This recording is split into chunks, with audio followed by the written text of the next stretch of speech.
Letitia, Letitia, Letitia, Letitia, Letitia, Letitia, Letitia, Letitia, Letitia, Letitia.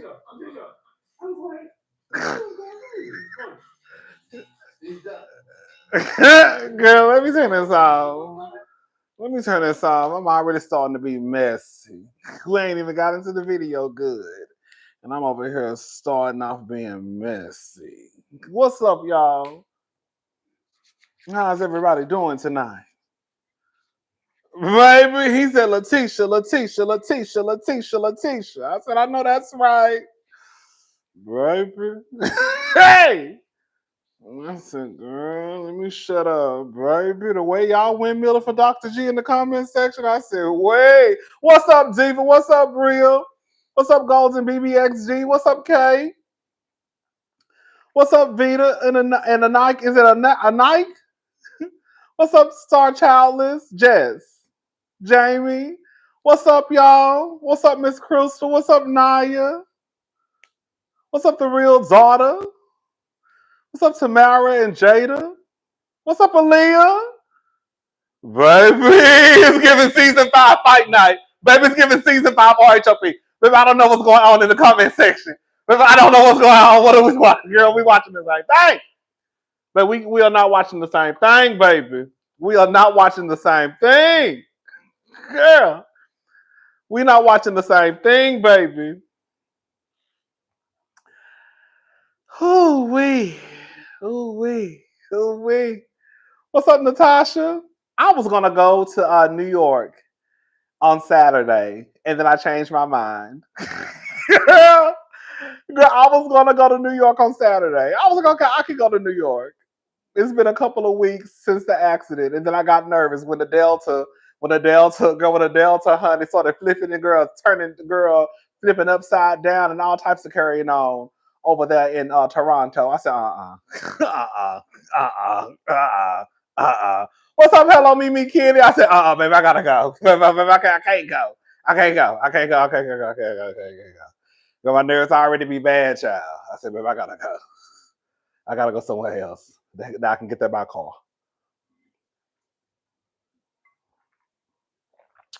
Baby.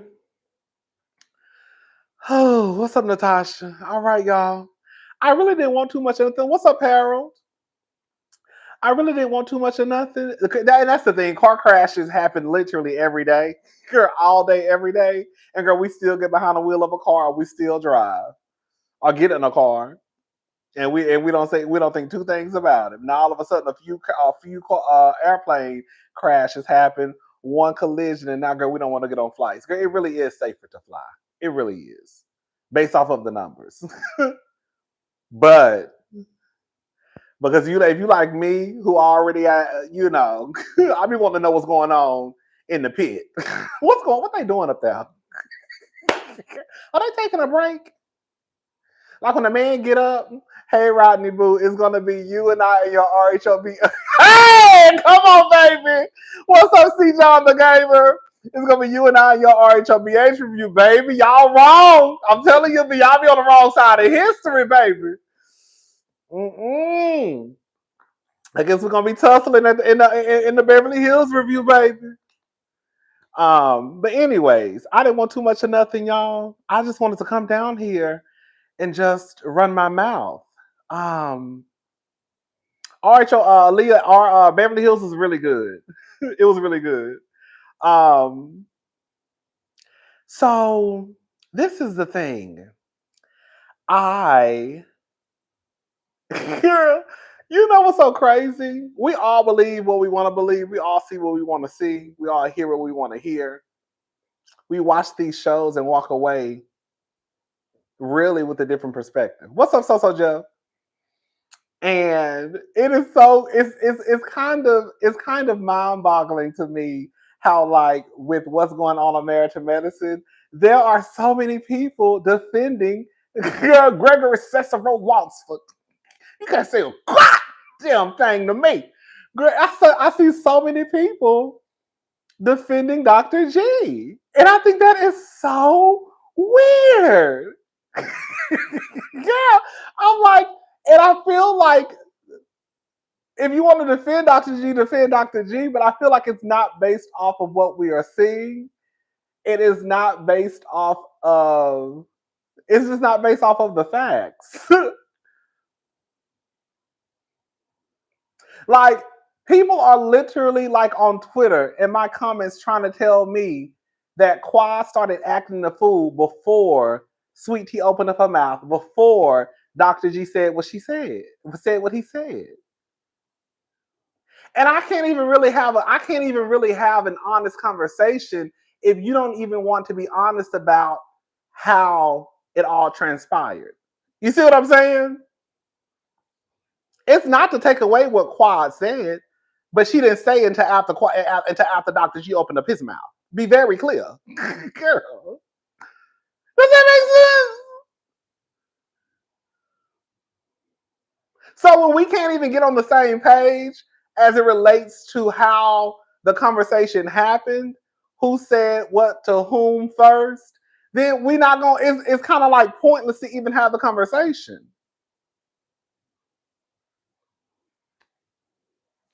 Hey. Hi, cousin. Just like Kenya and Candice, they have selective outrage. I'm never forgetting that man speeding off in a Mini Coupe. He started it. Thank you, Miss Willow. Thank you, Marjan. Thank you so much. Did I miss one? Oh, sorry. Okay, now I got it. Okay.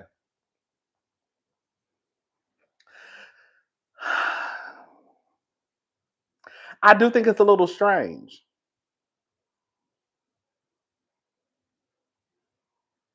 I think it's strange that people are giving Dr. G a pass.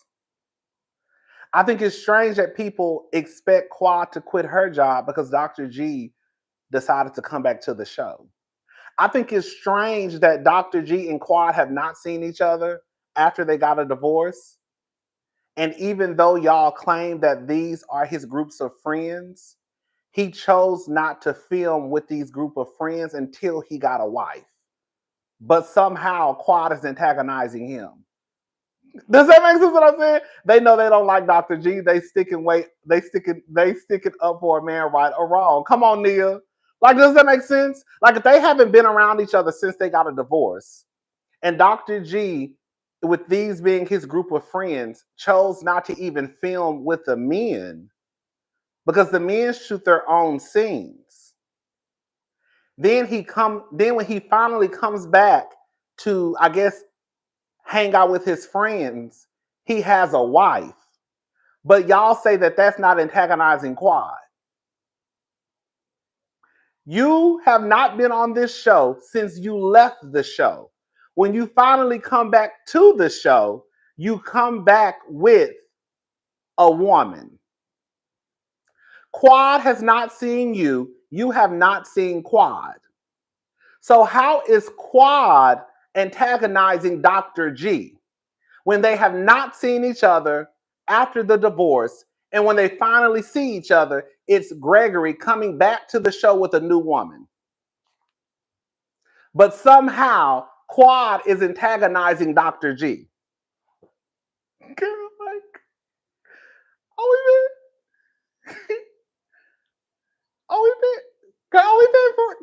Like, are we been for real?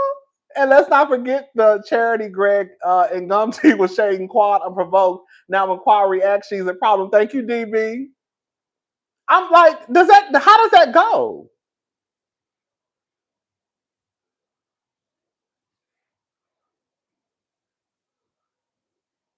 Now I'm being serious. Like, how does that work? Because I'm trying to figure out how people can't come up in their head that Quad is antagonizing Dr. G.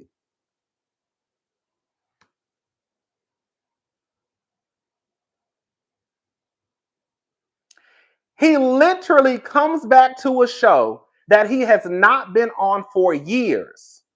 Y'all say that these are his friends. However, he still hasn't filmed with the men. And on Married to Medicine, unlike Real Housewives of Atlanta, the men actually film by themselves, just like Real Housewives of New Jersey. The men don't have to have the women around to film. We see it all the time. So if he really wanted to still film with the men and be a part of the friend circle, he could have still been a part of the friend circle. But he didn't want to be, clearly. But then when he finally gets a fiance, he comes back to the show, gets married on the show, and then y'all say that Quad is antagonizing Dr. G. Even though she hasn't seen this man after they got a divorce. And he hasn't seen her. Girl, how does that make sense?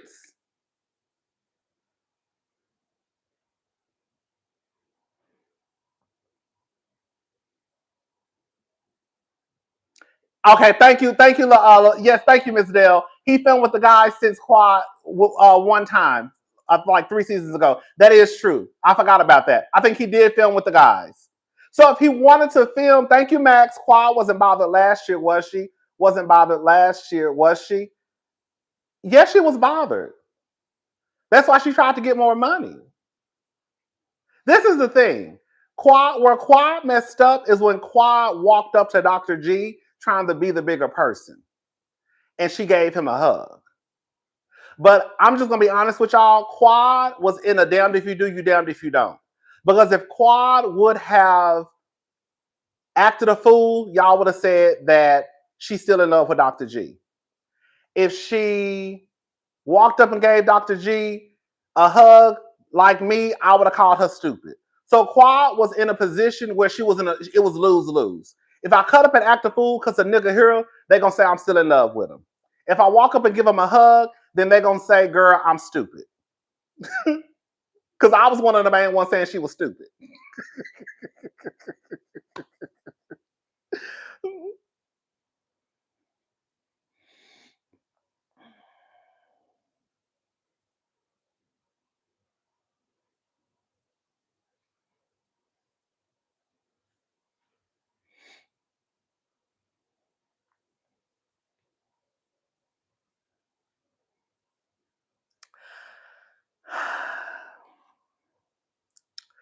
I think that it is. I don't think that y'all are telling the truth about what happened on this past episode.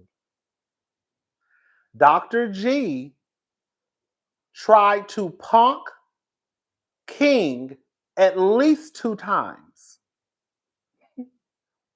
Can we have some kitchen table talk? Can we have some kitchen table talk? No, for real. Can we have some? If we can't have no kitchen table talk, I'm gonna shut up because it don't make no sense for me to be on here. They're trying to paint Arthur, Ardorf as the victim with those glasses and that scrawny build. He is far from a victim, but more of a villain. That's how I look at it too. Can we have some kitchen table talk and talk real plain and clear? Y'all know I get a little ignorant sometimes on my side of town. Okay, sometimes I ain't got no cool. I say real, girl, I get real in the gutter snipe with it. How is Dr. Gregory a whole psychiatrist but cannot manage his emotions? I do not like to throw out jealousy, but King is objectively fine.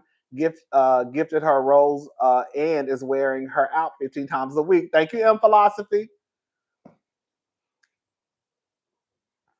Dr. G sat right there in front of that man's face and told him, yeah, I told her to shut the F up.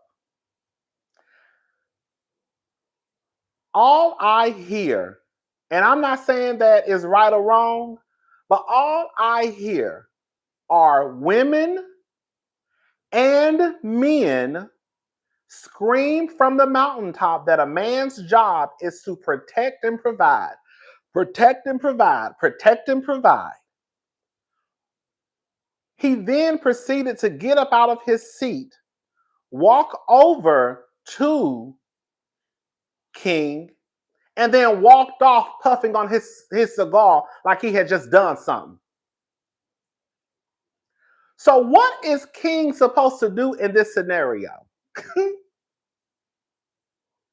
Hey, Cousin Rodney, is it just me or this fight as polarizing as season 5 of RHOP? Thank you, Elise. Baby, it's RHOP season 5. What is King supposed to do in a scenario where you, out of the blue, want to tell me to my face that you just cursed my girl out the night before? What would your man do? I'm asking an honest question. If a man was your boyfriend or husband, and he had just found out that your previous husband, based off of your marriage with him, had just basically bucked up at him and told him, yeah, I cursed her out the night before. Where do we go from here? Where do we go from here? So now y'all are mad at King for defending Quad. What was King supposed to do? Just stand there and be like, oh, okay, yeah, you cussed my girl out. Okay. Girl, like, what are you talking about? Cicero started it when he wanted to make it known to King that he didn't welcome him into the group. Thank you, DB. Like, where do we go from there? This man, who you know your girlfriend was in a toxic relationship, a violent marriage, and y'all scream from the mountaintop that your man is supposed to protect you, then what is he supposed to do?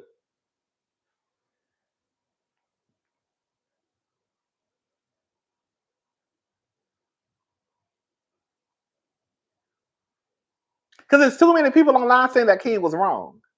King wasn't wrong. Because you tried to buck up at me and let me know to my face in front of everybody that you had just disrespected my girlfriend the night before. That's what Dr. G was doing. He was trying to buck up at King in front of the group and let him know in front of the group that, yeah, I just disrespected that bitch last night.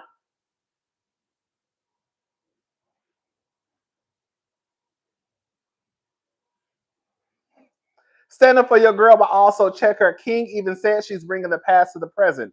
Everyone knows she was out of line. Thank you, Max. I don't think that we're being honest about the scenario. I think that people are acting as if Dr. G and Quad were in love, got a divorce, and that was it. Why are we leaving out the part where they were violent with each other? I don't care what anybody says. If a man put his hands on you, a woman put their hands on you, and I went and placed this person right back in your eye view, you would feel some type of way.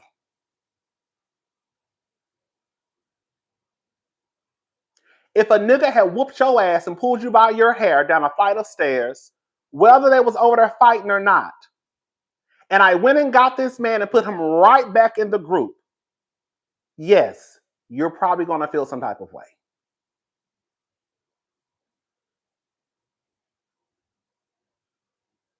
And they both, and let's be very clear, they both admitted it at the reunion. I thought Quad had just told King he would hope King would defend her in the previous scene, and what he did, and when he did it, it's an issue. Thank you. Dr. Gregory told him, I hope you defend her. He literally told him that out of his own mouth. When Bravo makes light of SA and DV, you get viewers itching to be abused apologists. Love you, Rodney. Thank you, Immaterial Boy and Tress Love.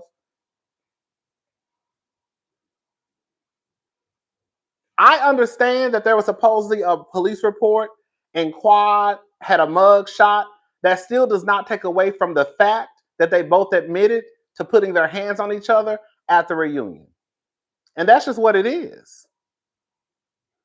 And again, if we're going to be honest, if Dr. G does not want to be around any negativity, then why did you bring your black ass back around the same person who y'all were just fighting each other 3-4 years ago? If you don't want to be around any negativity, and if you don't want to be around your ex-wife, then why would you sign up to come back to the show that you know your ex-wife is on? How does that even make sense? How does that make sense? Somebody break it down for me. Quad was already on the show. You came back to the show, but you say you don't want to be around any negativity. And then you get up in her boyfriend's face and tell him that he should protect Quad. And then when he protects Quad, people have an issue with it. Dr. G told him that out of his own goddamn mouth. Did y'all not see that point?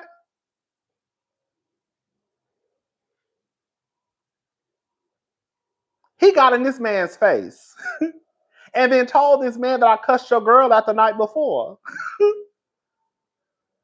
What would your girlfriend do? I mean, what would your boyfriend do? Yeah, well, like, that's all I'm saying. Like, I'm not even a fighter, but I also realize that, girl, when these men get in these scenarios and you want to buck up to me, then, girl, what do you think is gonna happen? At that point, it's up and it's up and it's up and it's stuck.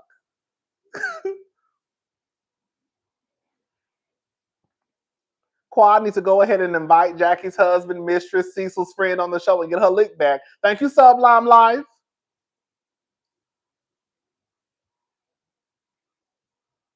That's all I'm saying. Like you're literally leaving King no option, but to now I have to check you.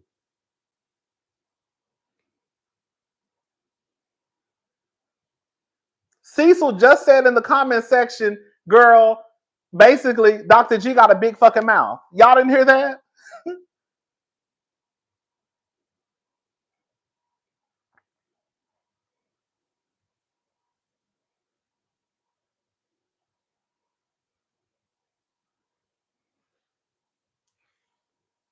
I don't think that we being foul, y'all. I think that I'm being fair.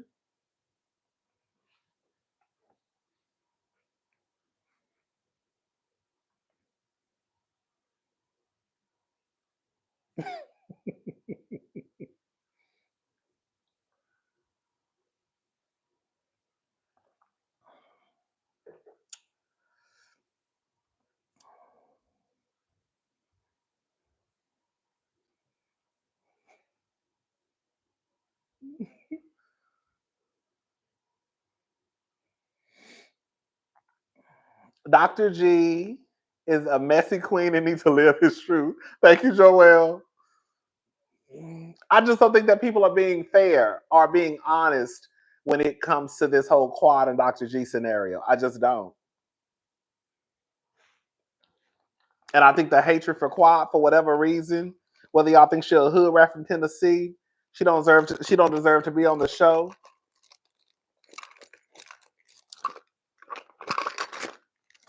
Is getting in the way. Everybody getting gagged now. That's what I'm saying. Like Phaedra, if we're gonna be honest, Phaedra don't owe Apollo shit. Y'all thought y'all was gonna have Phaedra out there by herself, not with a man, or y'all thought y'all was gonna bring Apollo around and Phaedra said y'all got the game fucked up. And so Phaedra went and got his homeboy. That's what I'm saying. It's okay. It was okay when Dr. G came back to the show and brought his new wife around and got married on the show. But when Quad brings her new man around and she talks about how she is opening up her legs 15 times a week, now it's a problem. If y'all don't give a damn about Dr. G coming back to the show, a show that Quad was already on, then you shouldn't give a damn about Quad bringing her man onto the show. If y'all don't care that Dr. G came back to the show and got married, then why the hell y'all mad about Quad, who was already on the show since season 1, bringing her man onto the show?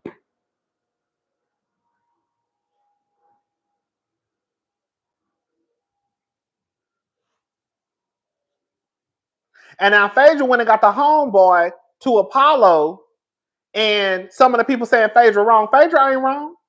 And y'all know I don't even defend Phaedra like that, but Phaedra is not wrong. Phaedra does not owe Apollo, the nigga who she said cheated on her, with the woman who he brought onto the show, a goddamn thing.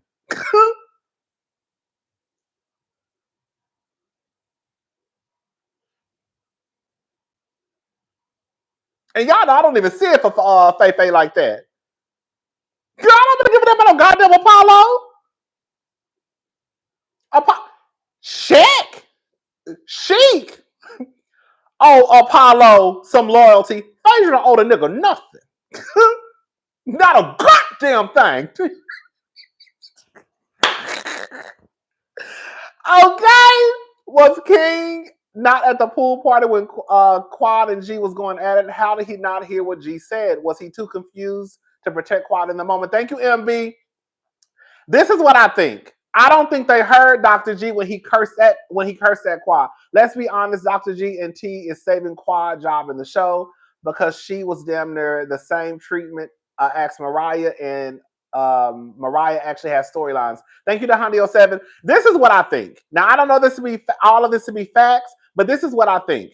One, Dr. Heavenly did say that when Dr. G was acting a fool, she thought that he was talking to Sweet Tea. Toya said, no, he was talking to Quad. Now, we have to be honest, y'all. I went back and looked at it, and when he cursed, Quad didn't have a reaction. I'm going to go ahead and just say it. Y'all know my girl. That's my girl. That's my girl. That's my girl. Quad is a little dramatic. Hello? We've seen Quad be dramatic. I do believe now that King nor Quad heard Dr. G curse at Quad. Quad is too goddamn dramatic. To me, in my opinion, to hear this nigga curse at her and her not cause a goddamn scene. So I don't think they heard him when he said it. I think they probably heard him cursing and probably thought a lot. Okay. A lot. I think they heard him cursing and they probably assumed that it was directed to Sweet Tea. And so they let it go. But I don't think that as dramatic as Quad is, she would have heard Dr. G cursing at her and that bitch wouldn't have caused a whole big ass scene. Quad too dramatic for that. So I do believe they did not hear him when he cursed at Quad. Dr. G played in King's face several times. No real man would allow their woman to be disrespected and brag about it. People are team Dr. G and don't like Quad because of Mariah, and they want Quad to suffer. Come on, Sweet Tooth DTV. That's exactly what I think it is. I'm going to read this comment again. Dr. G played in King's face several times. No real man would allow their woman to be disrespected and brag about it. People are team Dr. G and don't like Quad because of Mariah, and they want Quad to suffer. That's all I'm saying. Thank you. You want to sit here and brag. You want to sit here and brag to me about you cursing out my girlfriend. Where do we go from here, y'all? Like, that's what I'm saying. I don't know. Like, are we really like, what are we, are we really being honest? I know I missed the best part, but people are acting like this all happened in order we are shown. There were 3 separate camera setups going at one time. So when Greg and King were talking, it was continuous. Thank you, Lisa Mooney. Like, I'm just saying, like, where do we go from here?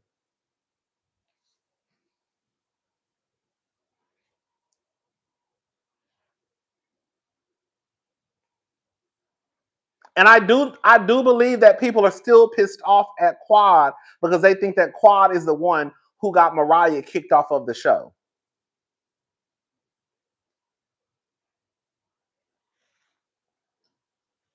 But yeah, back to the super chat. Thank you for the super chat. But yeah, I don't think they heard Dr. G curse at them. Because based off of, from what they said, it was a whole bunch of hollering and screaming. This is what based off what Heavenly said, not they. It was a whole bunch of hollering and screaming. At one point, Cecil had to get up and get between Dr. G. Thank you, Amanda K. I'm like Kim Pye. I twerk on the fence. Thank you. Thank you, Amanda K. I don't think that they really heard. I don't think they heard. Quad is too dramatic to hear that and not spaz out in the moment. Y'all thought we was getting ghetto Shakespeare monologues, Tyler Perry, girl, BET Plus, when she was going off over there with Dr. Mimi. Girl, we would have got a whole lot extra if she would have heard Dr. G curse at her. Girl. Girl, this is some of the what is it called, y'all? Connected to. Oh, I thought I left my iPad. Here we go. Dr. Heavenly, you know, she went live. This is some of what she had to say, y'all. Listen to this mess. You can't see a goddamn thing to me.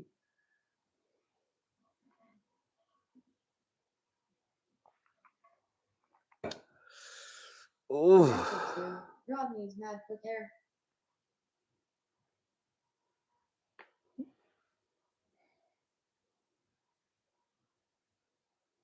That's what I'm saying.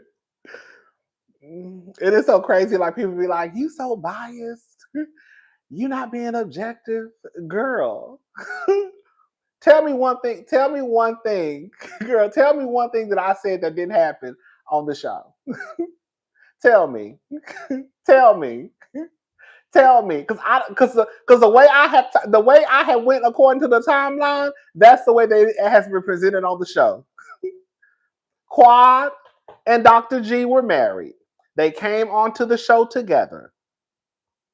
Quad and Dr. G got a divorce. Dr. G, thank you for reminding me. Dr. G did make one appearance at the golf court thing. We ain't seen Dr. G in 3 seasons. Quad says she ain't seen Dr. G. Dr. G ain't seen Quad.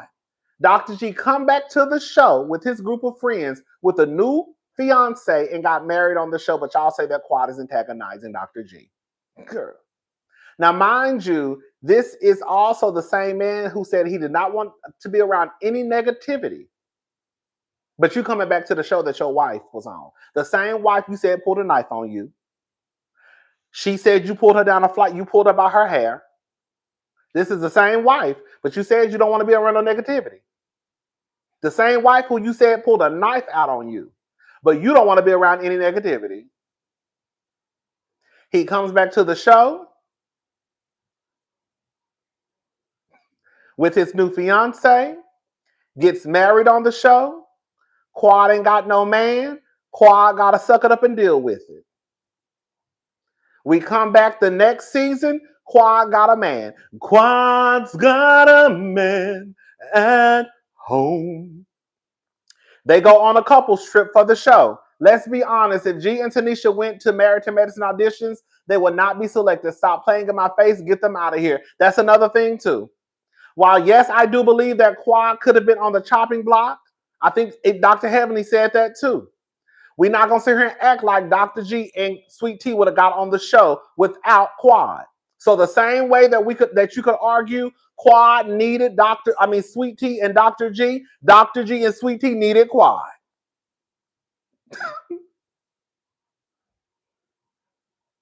But the fact of the matter is, Quad has kept this job by herself since Dr. G left the show. So Dr. G probably played a part in Quad getting the job, being that he was the doctor in Married to Medicine. But be very clear, Quad has been on this show for 11 seasons. And the show has been on for 11 seasons.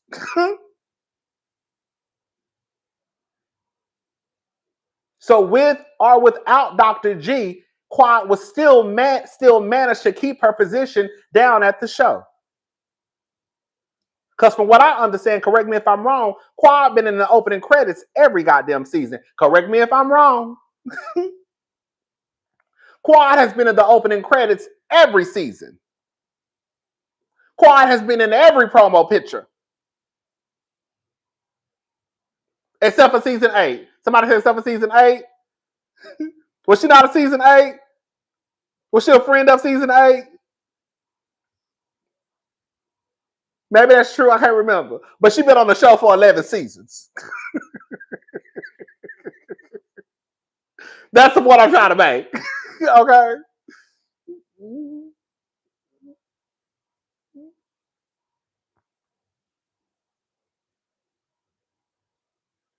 So Dr. G comes back to the show, but Quad is antagonizing him.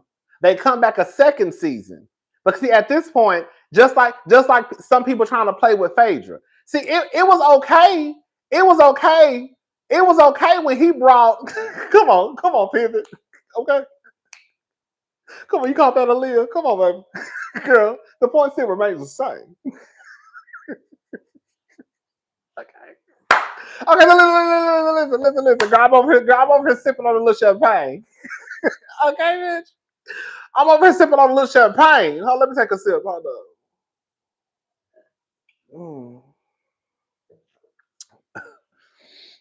Okay. So listen. So then We come back to season 2, not season 2 for them, but season 2 for for Dr. G and Sweet Tea, season 11. So we come back to a season 11. Dr. G is still on the show. Now Quad got a man. Quad's got a man at home. Quad got a man, and now Quad bring her man on the show. Now Quad is antagonizing Greg. What? Now Quad is antagonizing Greg because Quad is at the party answering the questions. How dare you say you fucked your man 15 times a week and your ex-husband sitting behind you where his black ass shouldn't be there? She was answering the questions. Everybody was answering the questions. Dr. Jackie answered the question. Curtis answered the question. Cecil answered the question. Eugene answered the question. Sweet Tea answered the question. Gregory, everybody answered the question. Y'all just mad because Quad let it be known she was fucking 15 times a week.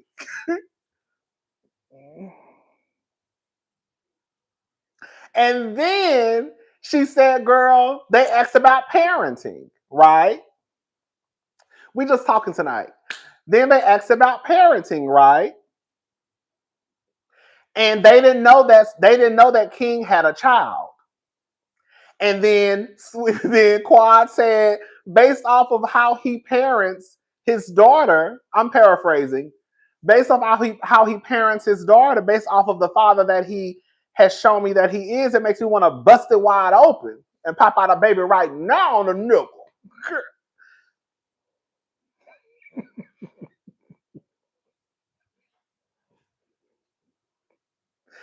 Dr. G was back there fuming, bitch. Dr. G was back there fuming, bitch. Maybe Dr. G was back there fuming. Because Dr. G wanted a baby.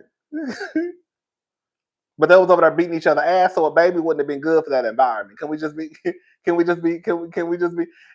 be honest? Thank God they didn't have a baby. Not in that type of environment. Not when y'all pulling knives and pulling each other by their lace fronts. A baby for what? Oh, okay. Girl. And then Sweet Tea. Are we gonna tell the truth, y'all? Are we gonna tell the truth or we gonna not tell the truth?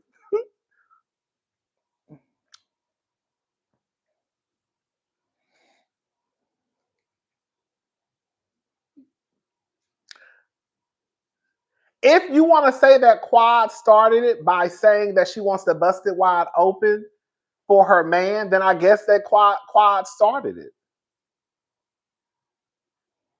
I guess if you want to take the route of Quad antagonizing Dr. G with her answers, then I guess that's just the route that you can take.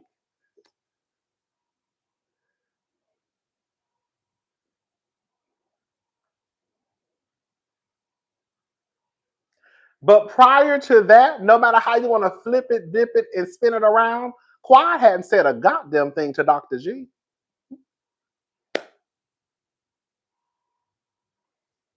Prior to that, Quad had, regardless of her answer, girl, she hadn't said nothing to Dr. G.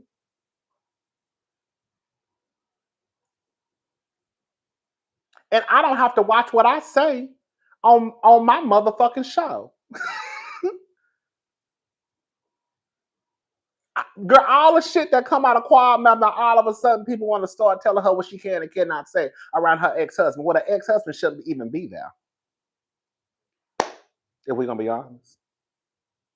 Everybody answering the questions, but Quad is wrong for her. Quad, this is the thing.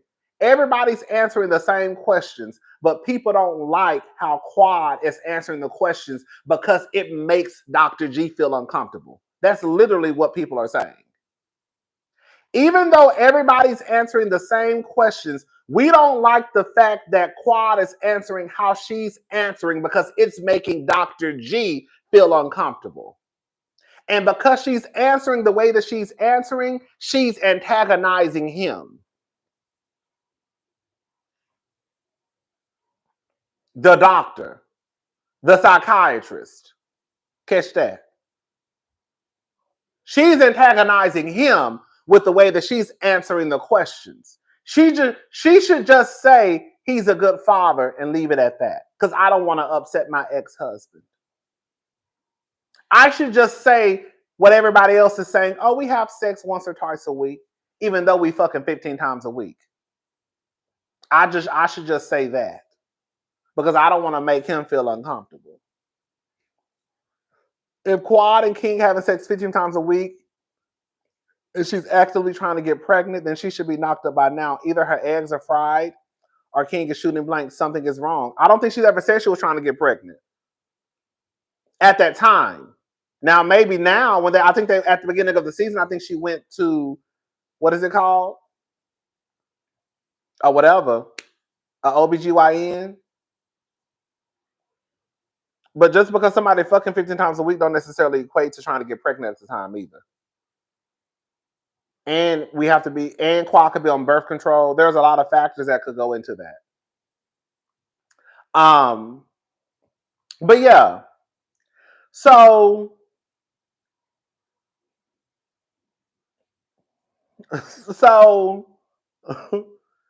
but it's okay, girl. I almost said the wrong thing.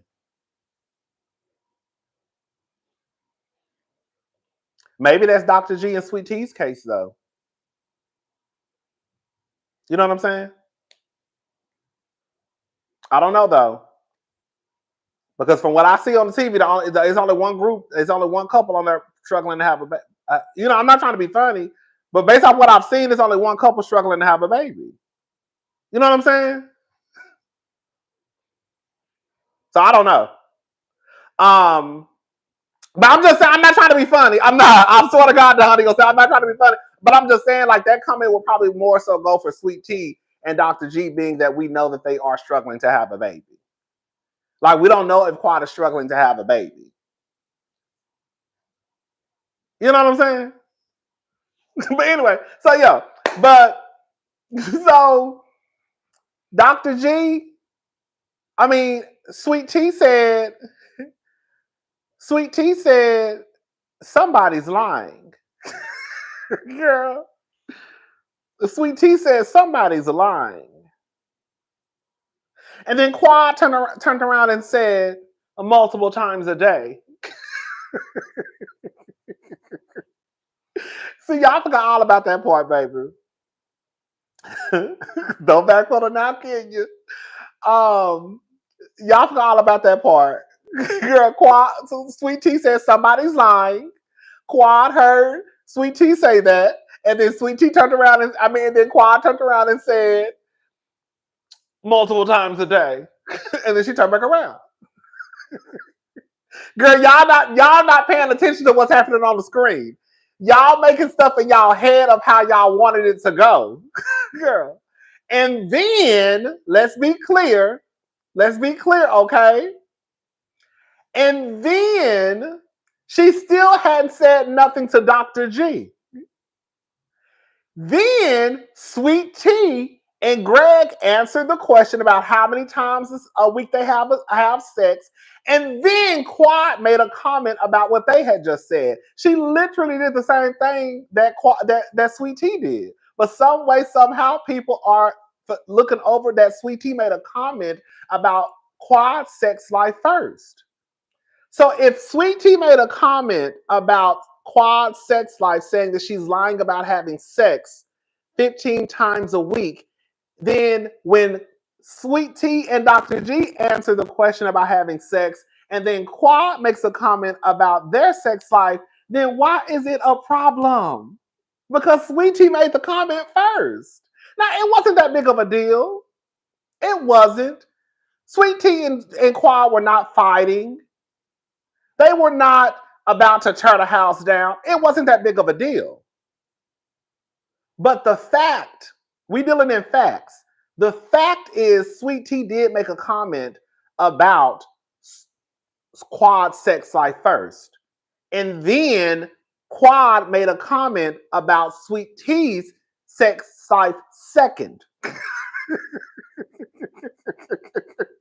She literally called Quad a liar. And then when Quad says, well, girl, y'all gonna have to have sex more than that. We trying to have a little baby, a baby Lunsford. And because Quad is a little tipsy, she put a little extra on. I'm gonna throw the baby shower. Throw that ass in a circle. Hey! Okay? Because this is the thing. Can we be honest? Explain it like we saw. Come on, Aaliyah. Come on. Because this is the thing. You want to cut up, but see, the thing is, I'm the queen of cutting up. That you want to sit here and call me a liar, but I'm gonna tell you how this TV shit works. Hey, multiple times a day. Quad said, "I got a young man. You're the one over there screwing Paw Paw." Thank you, Ed XOXO. Yes.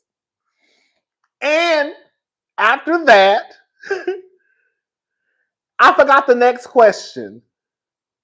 And then Quad was like, let's be very clear, I left him. Dr. G didn't like that. And I'm happy for them. And she's a good woman for my ex-husband. I'm paraphrasing. And then Dr. G said, we don't care what you think. And then Quad said, you want to go there? Yes.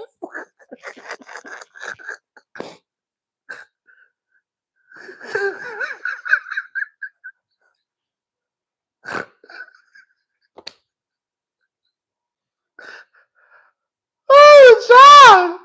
Oh, child. Oh, child. Oh, child. Oh, child. And then Dr. G just lost it. At that point, that's what I'm saying. And I'm not at that point, Quad was already activated. Girl, y'all want to put on a show? Then girl, let's put on a show. Because let's be very clear. This is exactly what y'all wanted. Y'all wanted me to cut up and act a fool. So I'm going to cut up and act a fool. Because that's the only reason why y'all went and got my ex-husband and his new wife. And so I could act a fool. That's why y'all went and got my ex-husband and his new wife so I could act a fool. So let me go ahead and act a fool since that's what y'all really want.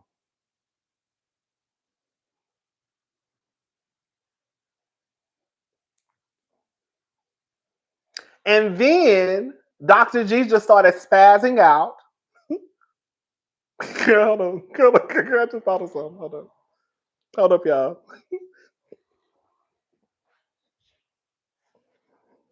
Y'all can hear me? And then Dr. G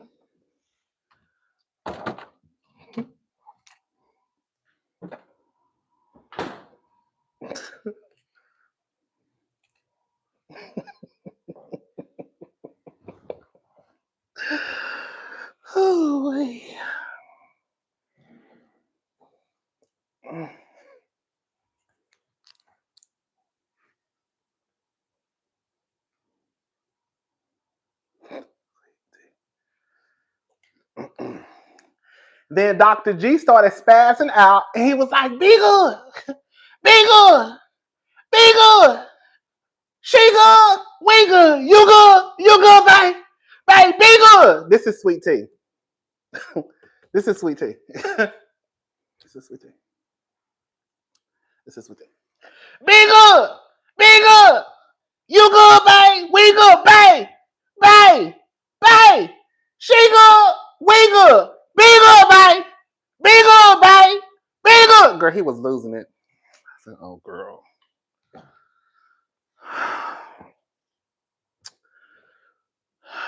He grabbing this lady.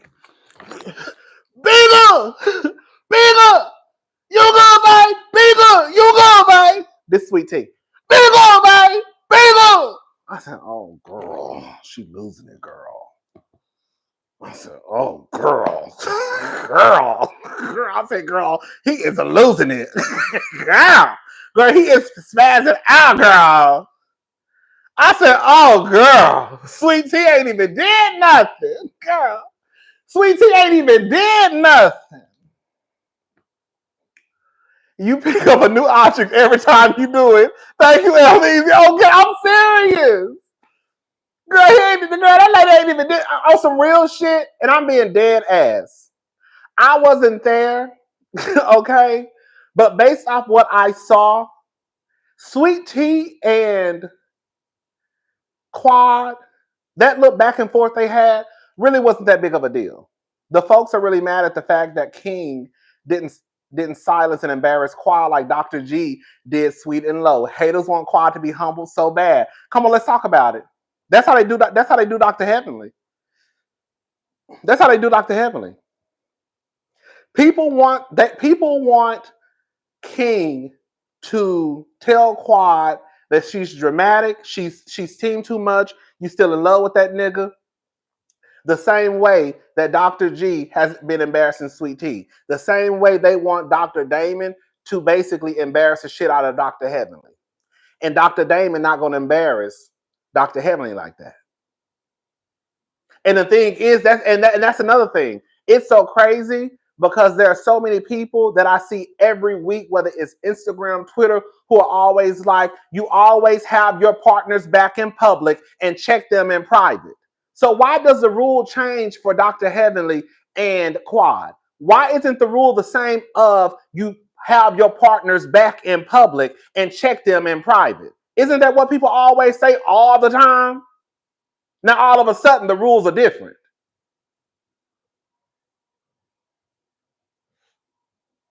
I thought y'all say you're supposed to have your partners back in public and check them in private. That's what I always heard. That's why I heard, literally, when I say y'all, I'm talking about y'all. I heard y'all say that all the time. Girl, all the time. You check your partners in private, but have their back in public, even when it comes to friends. So now why is it a problem that King won't check Quad in public? He might be checking her in private.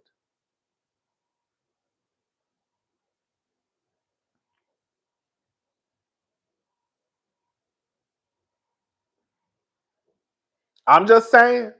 All right, y'all, let's get into the clip. Okay. 100%. Let's get into the clip. Rodney's like Rodney's not put there.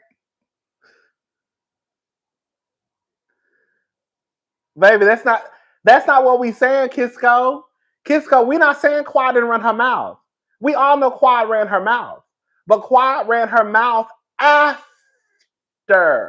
That's the part I think y'all trying to leave out. And I think that's where we keep coming into, because we're not the question of the night is not whether Quad ran her mouth. We know Quad was running her mouth. Girl, we were listening to the clips of Quad being dramatic last week, were we not? But the point that we're trying to make is stop acting as if Quad said what she said prior to Sweet Tea opening up her mouth and prior to Dr. G opening up her mouth. Quad said what she said after, girl, they opened up her mouth to her. Oh, girl. Mm-mm. Mm-mm. Mm-mm. Mm-mm. Mm-mm. Mm-mm. Okay, so listen to this.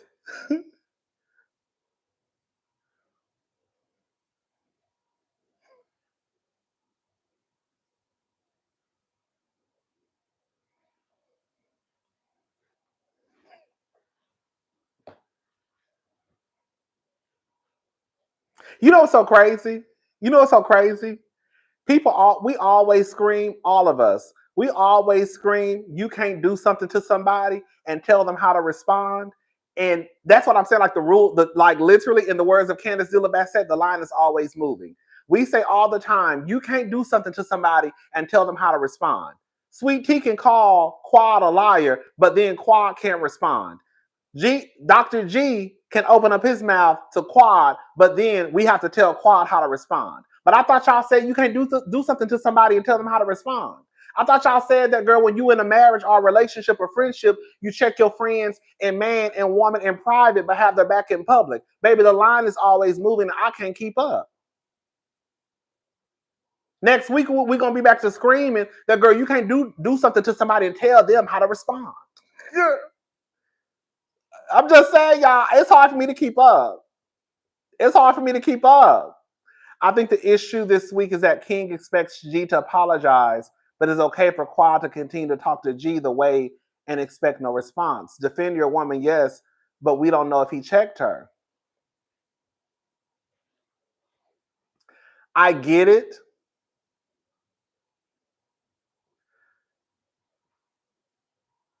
But I think that in Dr. G, and I think that in King saying that, because I didn't too much like the whole.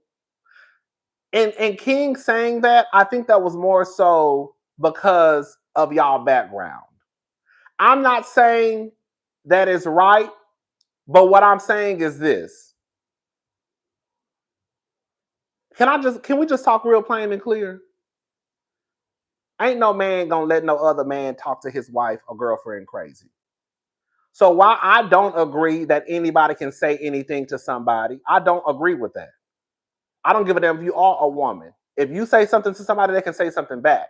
But the fact still remains that man is not going to sit there while another man and tell, like, they're not going to sit there and say, yeah, my wife, yeah, she going to say what the fuck she want to say to you.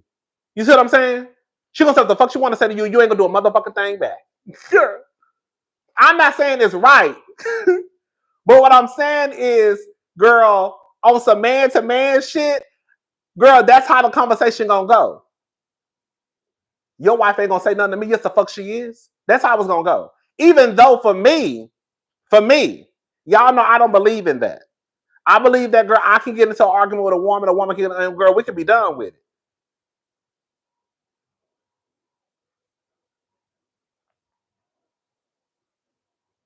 But we also have to be honest and say at this point in the conversation, Dr. G had already tried to punk King twice.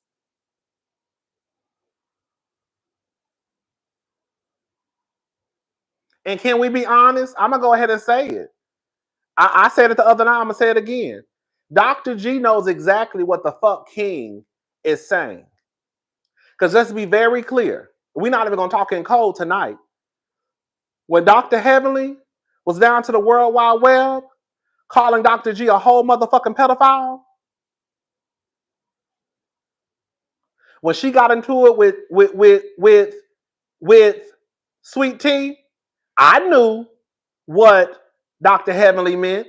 She was basically trying to take a dig at the age gap between Dr. G and Sweet Tea. But it still don't take away from the fact that she called him that. And what did Dr. G do? Dr. G ain't walked up to no goddamn Heavenly and said a motherfucking thing to her. Dr. G responded to Dr. Heavenly, then he can talk to Quad. The line be moving. Come on, Lisa. He ain't said a motherfucking thing to Dr. Heavenly. He went straight to Damon. And this lady called you a pedophile.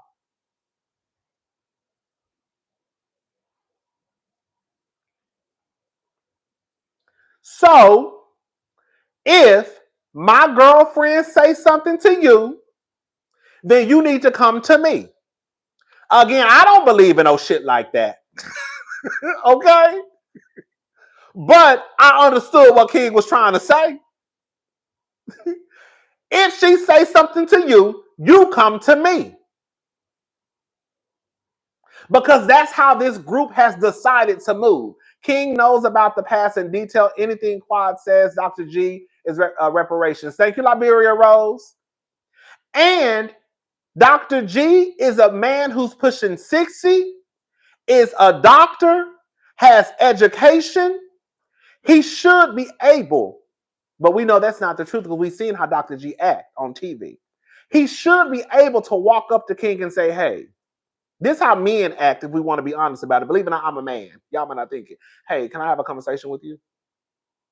I know that I know you've probably heard about me and my ex-wife, Quad. We've been through what we went through. There's no beef. I don't want any issues. It's nothing but respect. That's how Dr. G really should have started off. Since he's supposed to be, since he expecting Sweet Tea to have all this goddamn wisdom, he not acting like it.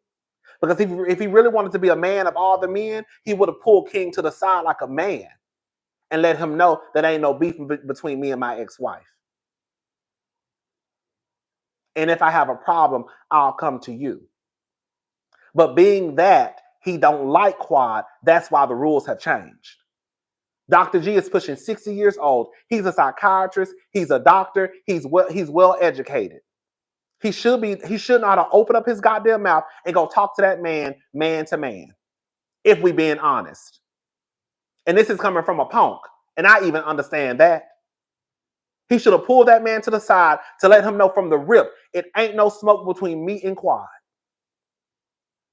It ain't no beef between me and you. But he didn't do that.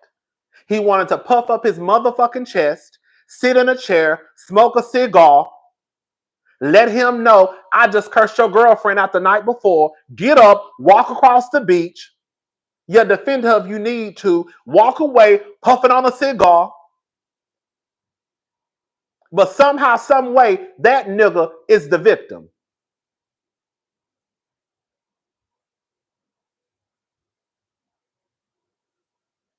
Doing all this. What man? This is coming from a doctor. The same doctor we just saw spaz out on Sweet Tea. The same doctor who Sweet Tea said last year that Quad was right and what she said about Dr. G. Y'all forgot that Sweet Tea said that? Y'all forgot that Sweet Tea sat down with Dr. Heavenly at that restaurant and told Dr. Heavenly on camera that Quad was right about Dr. G and how he can be controlling? Y'all don't remember that? Am I making this up? Dr. G looked like a dang fool doing those sit-ups, saying Letitia was up there trying to prove his manhood to another man. What a fool. Thank you, Miss Mika. That's exactly what it was.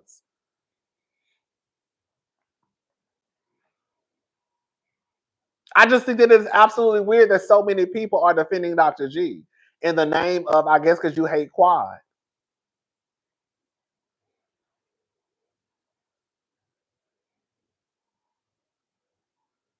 Why are people minimizing Dr. G and Quad being in an abusive relationship? I think that heightens King's protection. Thank you. That's what I'm saying. Like, people are acting as if Dr. G just came back on the show and the relationship. Like, y'all are forgetting that what they said at that reunion. Nobody should have to be around that because, like I said, if we start bringing the ex-husbands, if we go get that lady who Mariah said was cheating with Dr. Damon, when she was like, I got receipts, baby girl. You want receipts? I got receipts, baby girl. Y'all don't remember all of that? I love Quad, but the way she is letting the ladies on this show use her for their entertainment is crazy. Walking in with King on your arm and being unbothered is a real flex. Let that do the talking for you. Thank you, Brittany Nicole. If we go get Tammy, the lesbian who almost broke up Dr. Simone and Cecil's marriage, if we go get that lady who was on Curtis's arm while he was trolloping that bitch around the business airport in the world, then y'all gonna say it's wrong. But the thing is, they understand. They understand the magnitude of what is happening on this show because Dr. Jackie has said that I would not want Curtis back on the show if, like, they got a divorce. She said that, 2 weeks ago? I think Damon said the same thing. Dr. Damon. They all understand it. They don't want it to happen to them. So now we're surprised. And this is not even me taking up for Dr. G. But what did y'all think was going to happen when you put Quad and Dr. G back into this environment?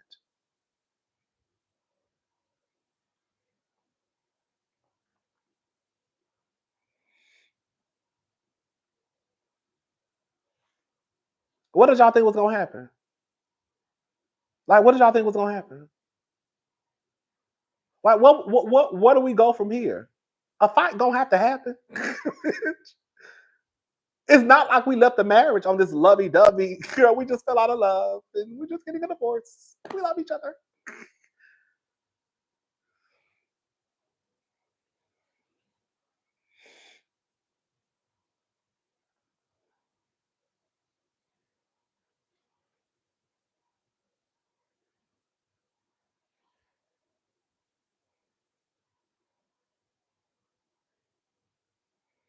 Rodney moving the needle like Dr. G. Dr. Heavenly is educated in so many times. She doesn't act that way. Love you, and this is your viewpoint. Thank you, Nick Nack. The difference is Dr. Heavenly is a dentist. Girl, Dr. Heavenly is a dentist. Dr. G is a psychiatrist. Dr. Heavenly fuck with the teeth. I'm just saying. That's a small little difference. Dr. G is a psychiatrist. Girl. Dr. Heavenly is a dentist. So what they went to school for are two different things. Dr. Heavenly went to school for teeth. Girl, Dr. G went to school for mental health.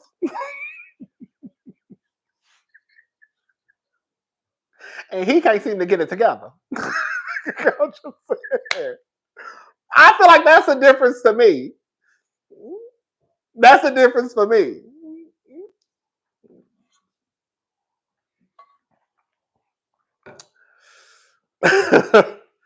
But anyways, okay. This is getting too long. We gotta hurry up and get up off the hill, y'all. Okay, hold up. But yeah, that's what I'm saying. Back to what I was saying. Stop acting as if people like Dr. G does not understand what King is saying when he says you can come talk to me. Because even again, though I don't agree with it, okay, you can say whatever you need to say to me. I'm gonna say whatever I need to say to you. But that is not the rules that they have set in this group. The ladies basically bullied Quad throughout her divorce for not being open. Simone pretended she didn't remember Quad and said she was abused by Greg. Thank you, Aaron. So if you understand that this is the rules that apply in this group, then you understand it across the board. So when Dr. Heavenly calls you a pedophile online and you still don't address Dr. Heavenly at all, because you ain't said nothing to hell, baby. You ain't said a motherfucking thing to Big Health. Hey! You ain't said a motherfucking thing to Big Heavenly, baby girl. You wouldn't talk to Dr. Damon, though. You ain't say shit to Heavenly. You ain't said shit to Heavenly.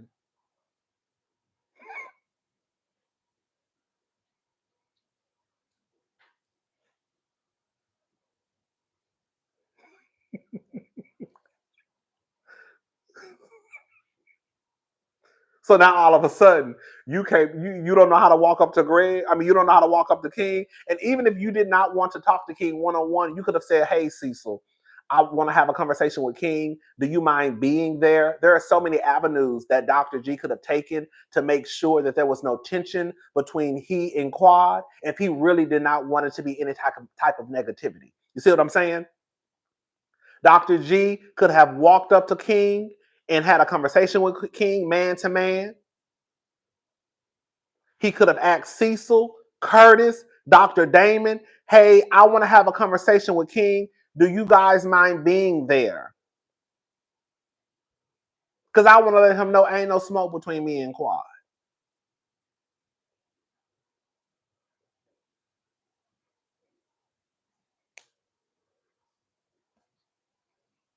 But my thing is, why does confrontation have to automatically equal disrespect? Y'all do know that you can have a conversation or have confrontation and it not be disrespectful. Confronting someone does not always equal disrespect. It's just a confrontation. It's just a conversation.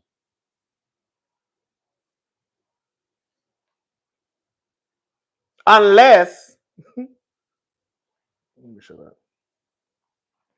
Okay, y'all, we getting too far behind y'all. I gotta get out the comment section. Okay, y'all, hold up. I'm not reading the comments no more. There's too much going on. I'm getting behind. Okay.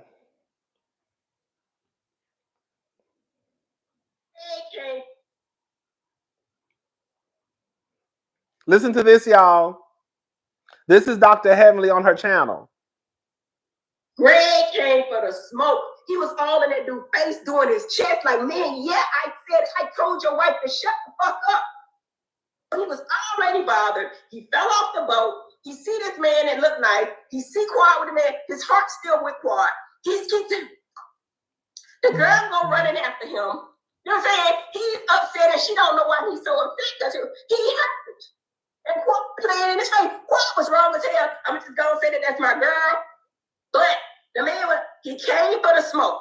Sweet Tea goes over there, and I'm gonna say this, and that's all I'm gonna say. This is the baddest thing I'm gonna say. This is all I'm gonna say. The man said, I will not fight. I am a doctor. I will not fight a man. And King said, you don't have no problem fighting a woman, do you? That's when it kicked off. I don't know if they showed it. I'm wrong for saying it. Take it back, Lord. But he said, you don't have no problem fighting a woman. I will not fight a man. Oh, shit. Did y'all hear that? Y'all heard? Girl, they be leaving. Girl, y'all be leaving out the good parts on Marriage to Medicine. Girl, we want to hear the shit. Greg came for the... Hold up. He's upset and she don't know why he's so upset because he hurt. And Quap playing in his face. Quap was wrong as hell. I'm just gonna say that that's my girl. But the man, he came for the smoke. Sweet Tea goes over there, and I'm gonna say this, and that's all I'm gonna say. This is the baddest thing I'm gonna say. This is all I'm gonna say. The man said, I will not fight. I am a doctor. I will not fight a man. And King said, you don't have no problem fighting a woman, do you? That's when it kicked off. I don't know if they showed it. I'm wrong for saying it. Take it back, Lord. But he said, you don't have no problem fighting a woman. So he already got animosity because he done heard all the stories. Whether they're inflated, I just feel like when a woman say a man is doing something, you should believe her. So that's what pissed him off. He gets in this man's face. How many ninjas you know is gonna let this little squeaky tail brother tucker get in his face for long? The real men are few and far between, but this dude is a real dude. David Cam's a real dude. Real dudes are drunk. You're not gonna tell my wife to shut the fuck up. You're not gonna not in front of me. That's what you ain't gonna tell me to shut the fuck up. I will fight contestant knowing I'm gonna get my ass whipped. That's all I'm saying. Like in real life, regardless if you right or wrong, ain't nobody letting nobody, especially another nigga, say anything to their wife or girlfriend. They just not. Your girlfriend could be dead ass wrong. Your girlfriend could be dead ass wrong. But ain't no nigga gonna let no other nigga just talk to his girlfriend any type of way. Ain't no nigga gonna let no other nigga talk to his wife any kind of way. And your wife could be dead ass wrong. Girl, Heavenly be wrong a lot of the times. Girl, we gonna be honest. Heavenly be wrong a lot of the times, but Dr. Damon ain't gonna sit there and let nobody talk to Heavenly crazy. It's just not gonna. That's why I'm like, I don't know what y'all expect to happen because it's just not gonna happen. Girl, like it's just not gonna happen. Like you just not like, girl, you're not gonna sit in front of my face and tell my wife to shut the fuck up. You're not gonna sit in front of my face and tell my girlfriend she got a big fucking mouth. You're not gonna sit in front of my face and try to brag about you disrespecting my girlfriend. Like it's just not gonna happen. Like what do y'all think is going to happen at that point?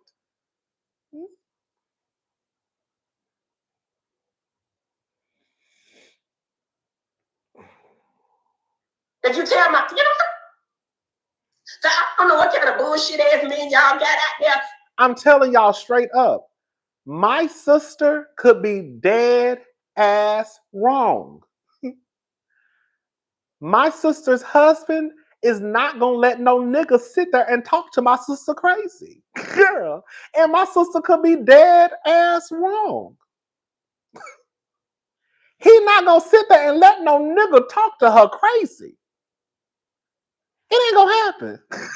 Girl, it just ain't gonna happen. Girl. And you definitely not gonna sit here and tell me you cursed at her. It just ain't gonna happen. Like I'm just like I'm not trying to be like it's just not gonna happen.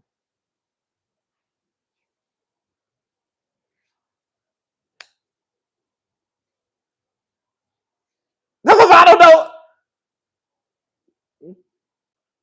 But you know what's so crazy? You know what's so crazy, y'all? I think about season 5, Fight Night, and people swore up and down that Monique was in the right for hitting Candice because Candice talked too much shit. I want y'all to go back. I want y'all to think about hard about this. See, remember season 5? We had so many people screaming that Candice deserved it because I asked her because she talked so much shit. What's the difference between that scenario and this scenario? Because Dr. G is talking much shit. He cursing at Quad. So if Candice deserved to get her ass whooped for talking shit and running her mouth, then doesn't Dr. G deserve that same ass whooping for talking shit too?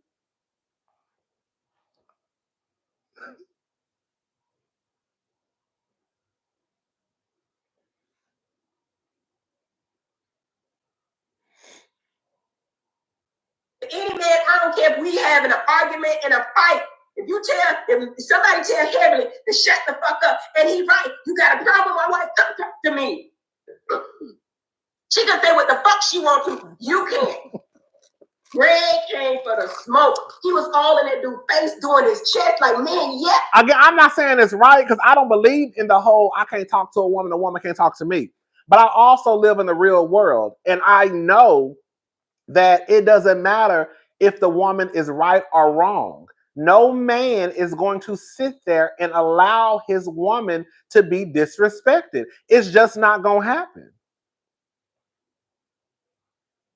Most men, probably not all, but most men, 51% or more, it's going to be something said. It's going to be something said. Unless it's Marcel.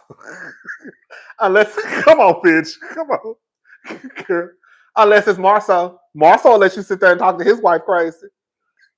He'll let you sit there and call Tisha slow. It's not every man. It damn sure ain't every.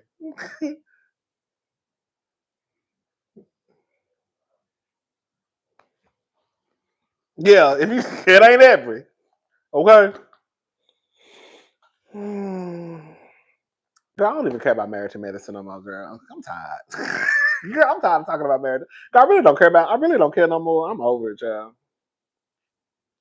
What y'all want to talk about? I'm over it, girl. What y'all want to talk about? I was gonna go through some more clips, but we ain't got to, child. We've been on here for too long.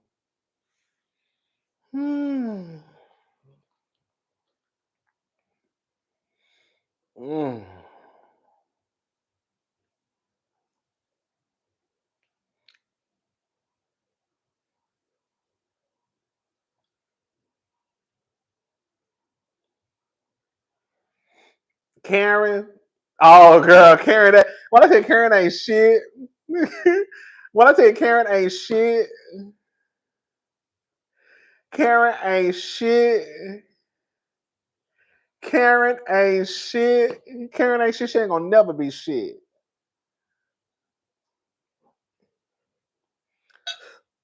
Girl, for real. Fuck her snubbing Dr. Wendy. Girl, can we talk? When I tell you Karen gagged the shit out of Wendy. Karen gagged the shit out of Wendy. When I say baby, she had Wendy hot. Karen Huger. Baby, she gave everybody a thank you. Bitch, when Karen gave Jossie, girl, Karen gave Jossie a shout out. Bitch, she gave Candice.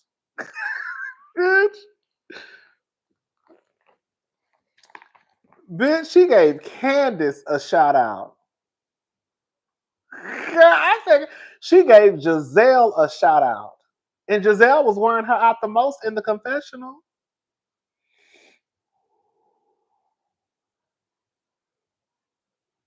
And then she gave Andy Cohen a shout out.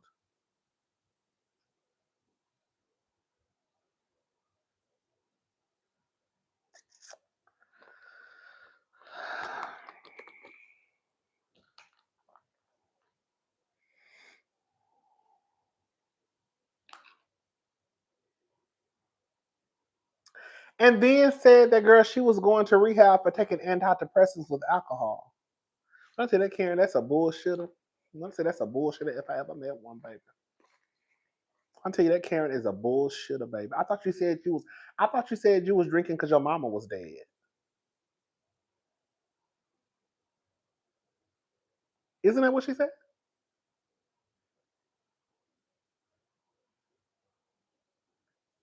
Isn't that what she said?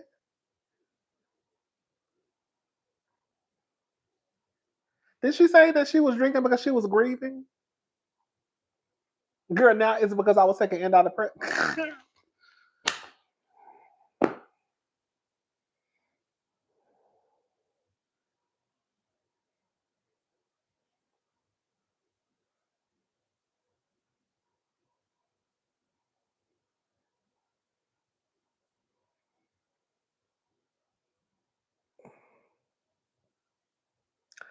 I don't know why she didn't think I could. This is the thing. Honestly, I really thought that she was going to thank Wendy out of everybody. Jazelle, I don't know if y'all watching the same show, but Jazelle was low key turning Karen up in the confessional. Now she wasn't saying too much stuff to Karen's face, but when Jazelle got to that confessional, girl, Jazelle was making some shady ass comments about Karen and being drunk. So when she shouted out, when she thanked Jazelle, I was like, Jazelle, bitch, she wore your ass out the most out of everybody in the confessional. You know what I'm saying? That's why I was like, Jazelle. I was like, okay, this is weird. It started out as soon as she was thanking Jazelle, I was like, this is weird. Because Jazelle was talking about your ass in the confessional. And then when she went to Jossie, I said, Jossie.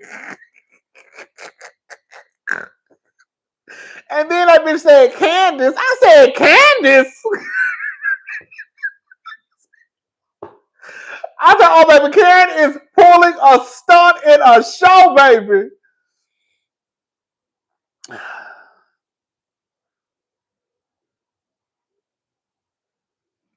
And then she said, I want to thank this person. I'm paraphrasing, but she said, I want to thank this person who has been such a tremendous support in my life and always had my back. I'm paraphrasing. And she was like, Andy Cohen. I said, Andy? And Andy was like, Andy was like, Andy said, who said that? Who said that? Who said that?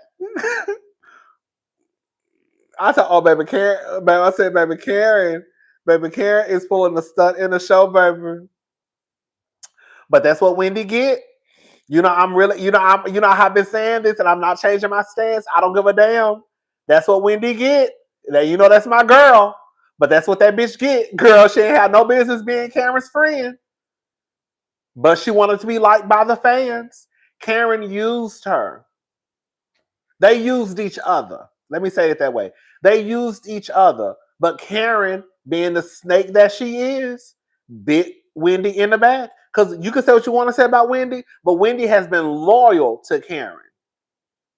Whatever I feel or however I think, whatever I think about how they came up with this strategy to be each other's sister, Wendy held up her end of the bargain. But that's what you get for trying to be friends with somebody who said you don't fit the aesthetic of the group. That's what you get for trying to be friends with somebody who said that she wasn't impressed by your resume as if she got a motherfucking resume.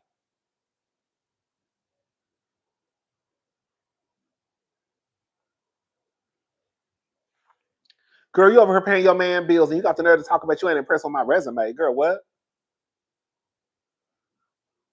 Girl, my resume better than yours and your man's. Okay? Girl. And your children included. I guarantee you if you put Dr. Wendy's resume against Karen's whole family, hers is better.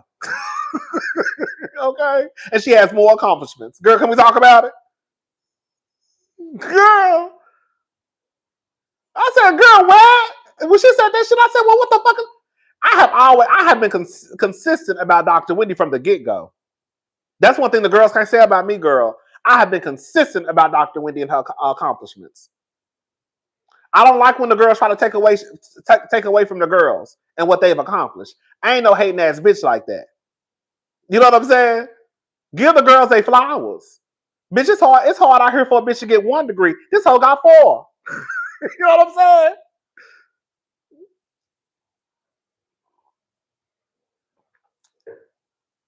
Bitch.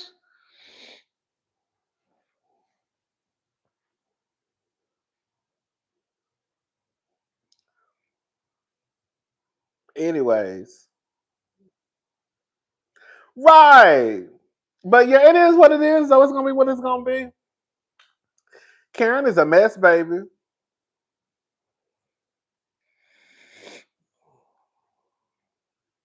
Karen is a mess. Girl, I said, girl, she played in Wendy's face. She played in Wendy's face.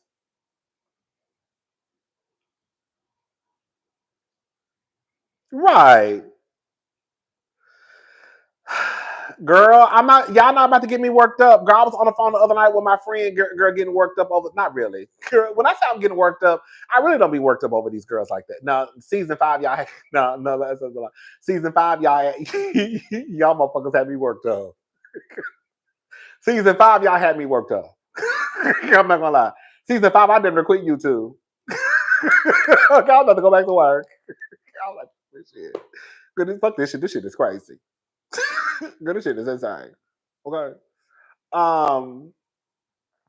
But Stacey, Wendy, and Eddie have multiple businesses. Wendy also has no DUIs. I would have said I have no DUIs. No DUIs. Is that not impressive? Right. Thank you, Mo Will. Like when she tried to tell Stacey, etiquette. What is she trying to tell Stacey at the table? At that table, the final scene, talk about etiquette 101. Girl, etiquette 101 is not to be a drunk and get behind the wheel of a car. Girl, I tell you, I would have been tearing Karen ass up. Etiquette 101, etiquette 201. I think she said etiquette 201. Well, etiquette 101 is not to get behind a car driving through a residential neighborhood, girl, knocking over signs, running into the trees, and your car catching on fire. That would be etiquette 101. So before we even get to etiquette 201, 301, 401, 501, 601, girl, let's start at 101. Girl, you gonna get the hell out of my face? Girl, trying to talk to me about no motherfucking etiquette. Bitch, are you crazy? Girl, you gotta tell me you gotta tell me a goddamn thing about no etiquette. Girl.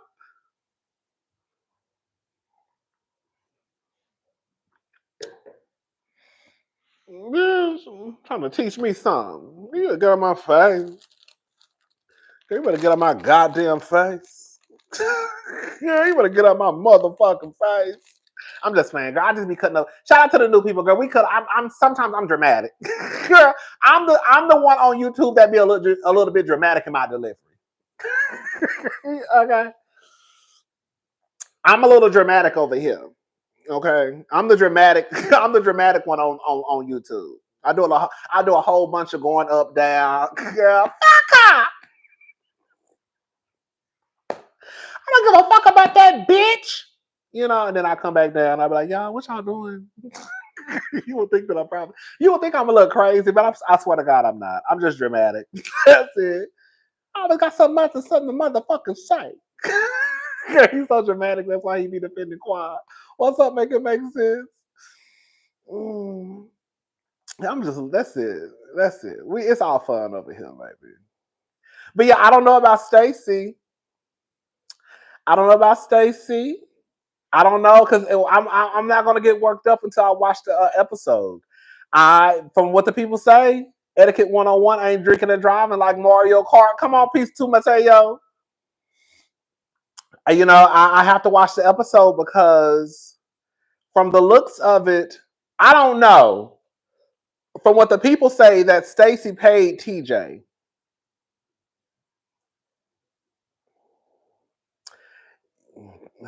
I would y'all see with TJ? Can we have can we have some girl talk? Can we have some girl talk? Would y'all sleep with TJ? I'm sleeping with TJ, baby. That's a mean queen, but TJ fine. You know I love me an old. You know I love me an old butch queen. I love an older butch queen. Yes, God, I love it. That's a mean queen, though. That's a mean queen. When he was talking to Stacey at that table at Wendy's birthday party, I said, "Oh, girl, she's mean." Girl, I still fuck though. She mean. Oh, yeah. I said, "Girl, she mean. Why she so mean?"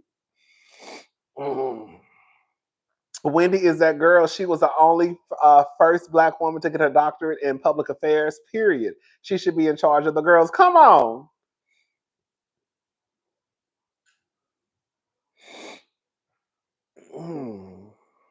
You're healing me. But no, I don't know. People are saying that Stacey supposedly paid TJ to be on the show and that she missed 2 payments and that's why he did not appear at the reunion. TJ is an old out of work actress. Like you no, you meant actor. You meant it the first. You said it right the first time. TJ is an old out of work actress. Thank you. Make it make sense. But we know, like, this is the thing, right? Can I ask a question? Can I ask y'all a question? Are we going to be fair? Are we going to be fair? If y'all going to get rid of Mia for lying, then don't you think that you should get rid of for Stacey for lying? And the thing is, we don't know the parts of what Mia is lying about. At this point, we just think everything Mia is saying is a lie. Some of the stuff that Mia could be saying could be the truth. But we just think Mia is a lie because she lied all the goddamn time. Girl, I think Mia about to get fired, bitch. I just thought about that. Girl, did y'all see that post she put up? Girl, Mia about to lose her job. I said, oh shit, girl, you done fucked around. Girl, you done fucked up the money. Mia about to lose her job. I think Mia about to lose her job, baby. Mia is going live on Sunday, I think, after the reunion with Gordon. Or Gordon is going live, something like that. Gordon is going live after the reunion to answer questions. I said, oh, girl. Now, when has Mia ever went live with Gordon after the reunion? Who will win an ultimate BQ stunt off? Girl, Shamar Moore or TJ? I'm going with Shamar, baby. Girl, I'm going with Shamar, baby. Thank you, Mio. I'm going with Shamar, baby. I'm going with Shamar. Girl, I'm going with Shamar, baby. I'm going with Shamar, baby. That old ass Butch Queen, baby. That nigga is fine as hell. Shamar's still fine. Fine ass nickel. I'm going with Shamar, baby. Hey, but yeah, she made a post that Gordon is going live. Mia made a post that Gordon is going live after the reunion, I think on Sunday, and he's going to be he's going to be answering questions. So in my head, I was like, "Ooh, girl, Mia must be girl trying to get that letter back, girl." But my whole thing is, I hate to say it, I'm not trying to be funny. I don't think it's fair if y'all fire Mia for lying. I don't think that Mia should be fired. I don't. Because if y'all gonna fire Mia, then girl, y'all gonna have to fire everybody else. That's all I'm saying. If y'all fire Mia, then y'all gonna have to fire Karen, because she came in lying. Y'all gonna have to fire Jazelle.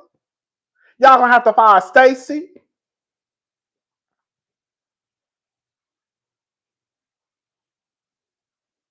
Y'all gonna have to fire Ashley. So I'm just saying this, like, girl, at some point, like, girl, like, y'all firing her for lying, girl, that's it.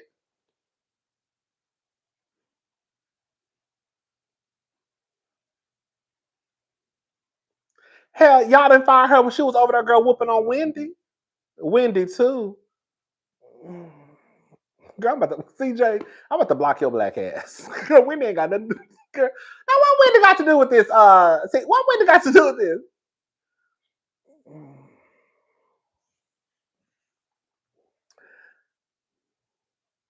Oh, girl.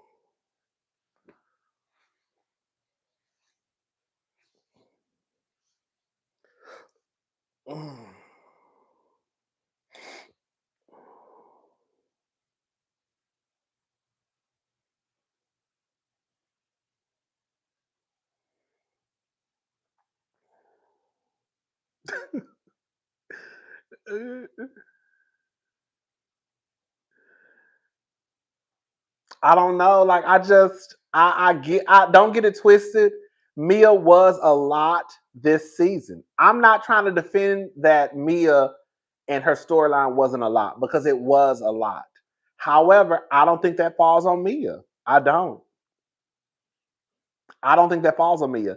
That falls on the producers and the editors. Because if you have Karen, Jazelle, Ashley, Wendy, Mia, Stacey, and Kay, girl, that is 7 housewives.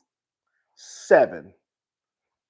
Y'all should have multiple storylines going on at the same time. But the only two storylines that were interesting to the public, even though the other girls tried to have a storyline, but the only two that overshadowed the other storylines was like were Mia and Stacy. And that's because the producers and editors chose to go into that cutting room and just shove Mia down our throat. And you have, outside of Mia, 6 other housewives that should be showing up to work. If everybody gave an interesting storyline or had something to work with, it wouldn't be so Mia, Mia, Mia, Mia, Mia, Mia, Mia, Mia, Mia. But that's the way that they did it. I think that's problematic.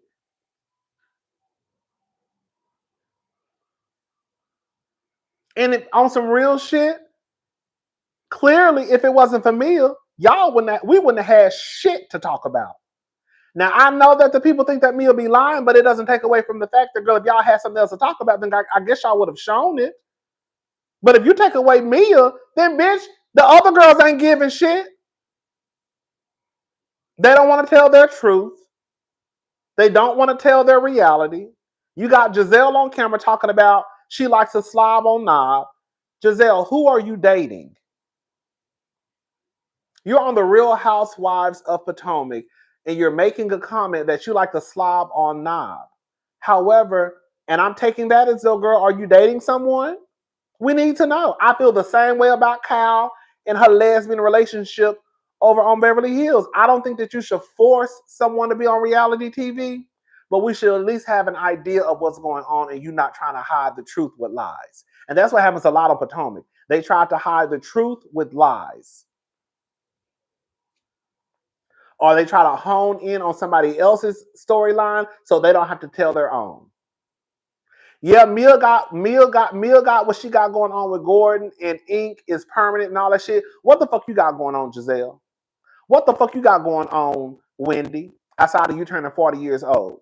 What else you got going on, Karen? What the hell you got going on? You know what I'm saying? It needs to be a balance. And it wasn't a balance. So that's why everybody was so like, it was just the Mia show, pretty much. It was the Mia show. And then the viewers got upset because that's all they showed. But again, Mia did not go into that room and edit this show. Mia showed up to work. She filmed. Now, what the editors decided to put in week 1 episode, week 2 episode, week 3, 4, 5, 6, 7, 8, that's on them. That's not on Mia. But that's what they chose to show us. It's no different than a YouTuber doing a show and us deciding what we want to show you. We're deciding what we want to show you. They decided what they wanted to show us. And that's what they chose to show us. So now here we are. I hate that I'm having to defend Mia to a certain extent, but I don't think Mia is to blame all the way. And I'm dead ass serious. And I don't think Mia should lose her job.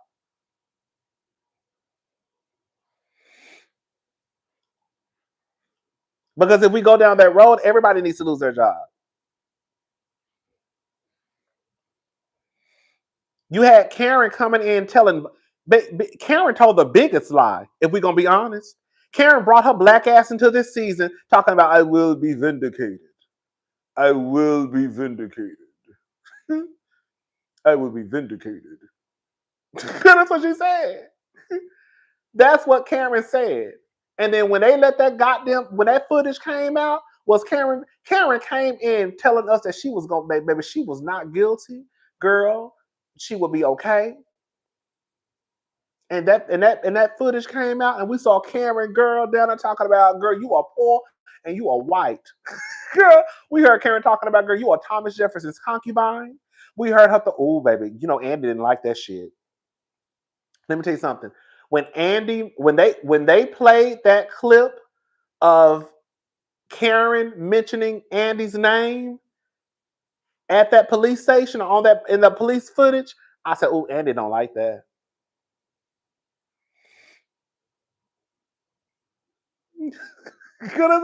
That's how she was saying. That's how she be saying. I will be vindicated. And I was like, what the fuck? Well, I really thought, I was like, okay. I will be vindicated. I said, this bitch said she's gonna be vindicated. Bitch, we saw Karen down there, girl, knocking pictures off the wall, baby. Girl, here go Ray. Girl, oh, Ray. Girl, here go Ray. Girl, Ray was digging through that bag like this. This Cameron's purse. I'm looking for the license. Still looking for the license. I see your keys and the license. You want my license? No, baby, we don't want your license, baby. You didn't run into a tree and your car caught up. We need hers. The license. I see the Altoids. The chapstick, the wallet, the license. I said, oh, baby, poor Ray. Girl, poor Ray. I tell you, Ray could not get that license to save his life. He said, do you want my license? I said, oh, no, Ray. Ray said, I just want to go home. Ray was digging through that purse, baby. He was digging through that purse and he could not find that lady's license. And I think one of the cops said they had the license. You got the license. You got the license? They got the license, Ray. And I think that I don't even think Karen had. I think Karen's license was suspended, right? But anyway, it's just. I just feel like Karen. I just feel like Mia should not lose her job, and I hate. What if some condoms had dropped out of Karen's purse? Make it make sense. We're gonna get into that next week because I think they're gonna go back to talking about Karen and how Karen supposedly they heard that Karen was coming from. They said Karen was coming from some nigga's house. Hey, now that I can believe.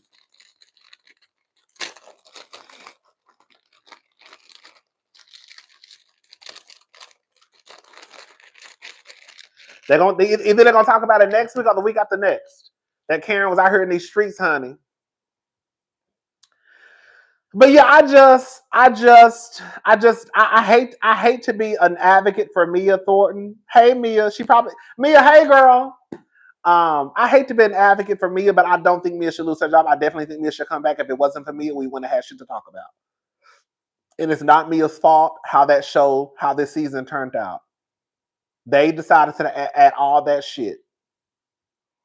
They decided to add all that shit and they didn't have to. They didn't have to.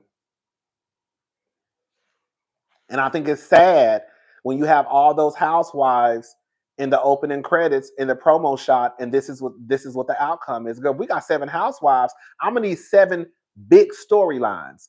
Not even necessarily. Okay, I take that back. It doesn't have to be big storylines, but I need something besides Mia. Mia and Stacey cannot just carry this show. The girls had storylines, but the storylines fizzled. Let's go through the storylines, okay? You had Karen, whose storyline was supposed to be about her DUI. But Karen, and I'm not mad at Karen because I would have did the same goddamn thing. Karen would not let those girls make her DUI the storyline. I would have done the same thing. Okay, girl, y'all not about to make my girl. No, I know I'm talking shit about the girls I have in storylines, but I can understand why Karen is not going to let her DUI become the topic of conversation. Nobody would. You know what I'm saying? So I get it. But Karen, she would not let those girls make her DUI the storyline. She actually took control of the storyline. Karen actually took control of the storyline by not allowing them to talk about the DUI, but her setting up conversations with the guy, with her cousin, the light-skinned guy, right? So talking with her daughter, having little conversations with Ray. So she tried to take control of the storyline, but girl, let me tell you, baby, that couldn't have been no Kenya fucking Moore. Bitch, do you think Kenya would have been on that show? And that shit, baby, baby, you see how Kenya did Bolo? Bitch. Mahmoud All Black History Month. You're poor, you're white. Shout out to Karen. I know that's right. You see how Kenya did Bolo? Bitch, if Kenya would have been on Potomac, girl, that would have been the storyline. Girl, you think Karen was gonna come back season 9 and girl, the biggest story is not the biggest storyline? Bitch, please, Kenya would have been working Karen left and right. Okay? Anyways, so you had Karen's storyline that kind of fizzled. She did her little own thing with it, right? You had Wendy, whose storyline was her turning 40. Okay, that was cute for a couple of seconds, but girl, how many episodes we gonna talk about you turning 40? She was the only one who tried to give us a little luxury this season, though, if we're gonna be honest. Champagne Fish first cousin, hey, go back and watch the video of Karen, and she tells Ray that someone else was driving or something like that. Ooh, thank you, Aaliyah Smith.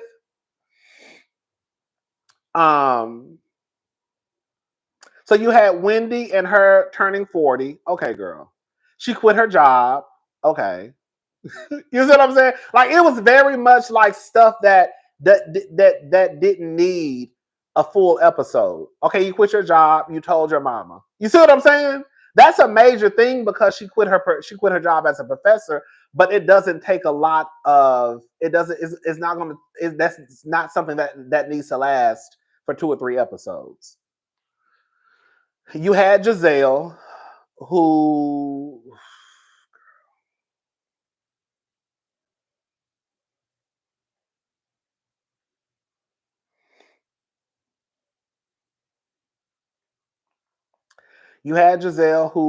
talked about her daddy, something happening with the wheel, and that's all we really heard about it.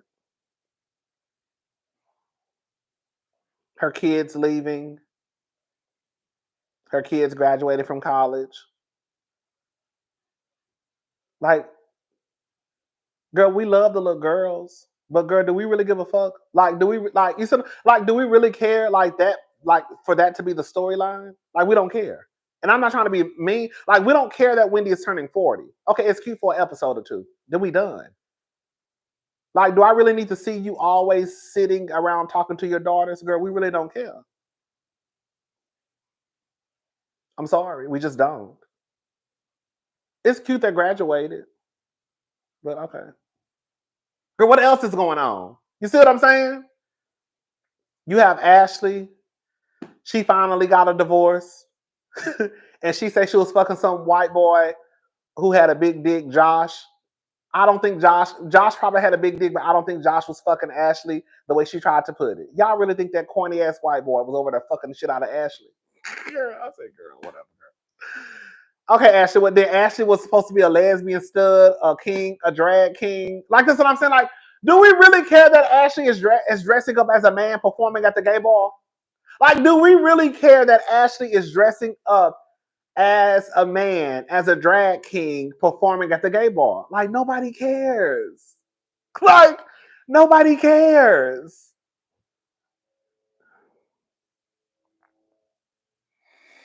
You had Stacy. Stacy came in strong. Stacy had a good storyline. We got to give Stacy her flowers. Stacy had a good storyline. Stacy came in, right? Married to a white man, going through a divorce. The black best friend / boyfriend she's dating. We all thought TJ was one of the kids. TJ, that's a fine ass man. Hey TJ, if she don't want you, I slam dunk you tonight. So you had TJ coming in, filling on that personal trainer. Remember when girl, let me leave TJ a look. TJ came in first scene, girl, at the workout at the gym, and he walked up and hugged that man. Remember he was filling on his arms. I said, well, goddamn. I said, why is he filling on that man like that?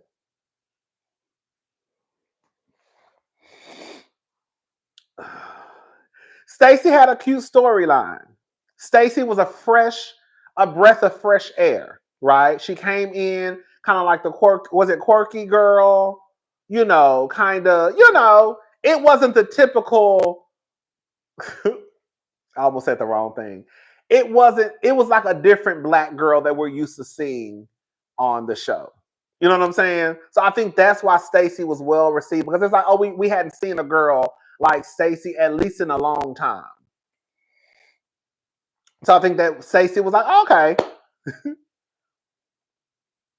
So Stacey was cute at first, and then I think her storyline kind of started to fizzle in a way. Because I think that for me, I'm not gonna lie, even though I was like, this shit is some bullshit. Stacey is not with this girl. Like, even I had to say, okay, Stacey is full of shit. Stacey is not with this man. This is just for a storyline, but I'm gonna keep watching because, girl, I ain't got nothing else to talk about. It is what it is. But I think for a lot of us, we caught on real early that this shit was fake. But we just were like, okay, girl, whatever. Girl, it ain't nothing else going on. So, girl, what else we gonna talk about? And then you had Kay. Kay, I like Kay. I want Kay to come back next season, but Kay was not giving me Kay. I don't know why. Every time Kay came on my screen, Kay was giving me more of a friend of. Kay was not. It wasn't landing for me as a housewife. I think they should have had Kay as a friend again and probably built her storyline up and then gave her a peach. But I don't know. I just wasn't connecting with Kay as a housewife. But you know, she had a little bit going on. You know, her and her man wanted to get married. At one point, Kay was confusing me because I thought that she said she didn't want to. She really wasn't concerned about getting married. For her just to turn around and be like, "Girl, the time is ticking." Didn't Kay start out saying that she didn't want to really be the girl who pressured her man into getting married? By the end of the season, girl, she was pressuring her man to get married. Didn't she say that? That's why I was like, girl, Kay, you don't flip, you know. I thought you said you wasn't really pressuring your man about marriage. But then you started pressuring him. Then you started like kind of like on some, not pressuring him. Okay, not pressuring him, but I recall her having conversations with the women where it felt like I really do want to get married and I need to get married within this amount of time.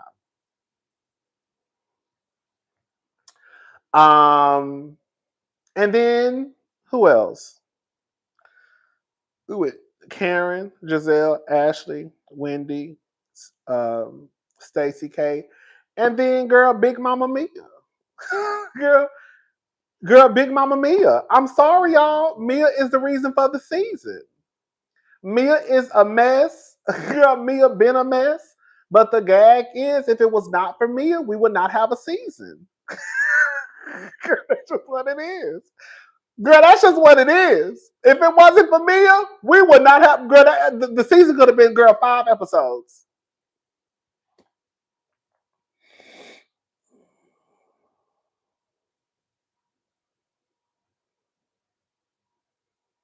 I do like Mia. I don't have an issue with Mia. She a mess, but Mia cool.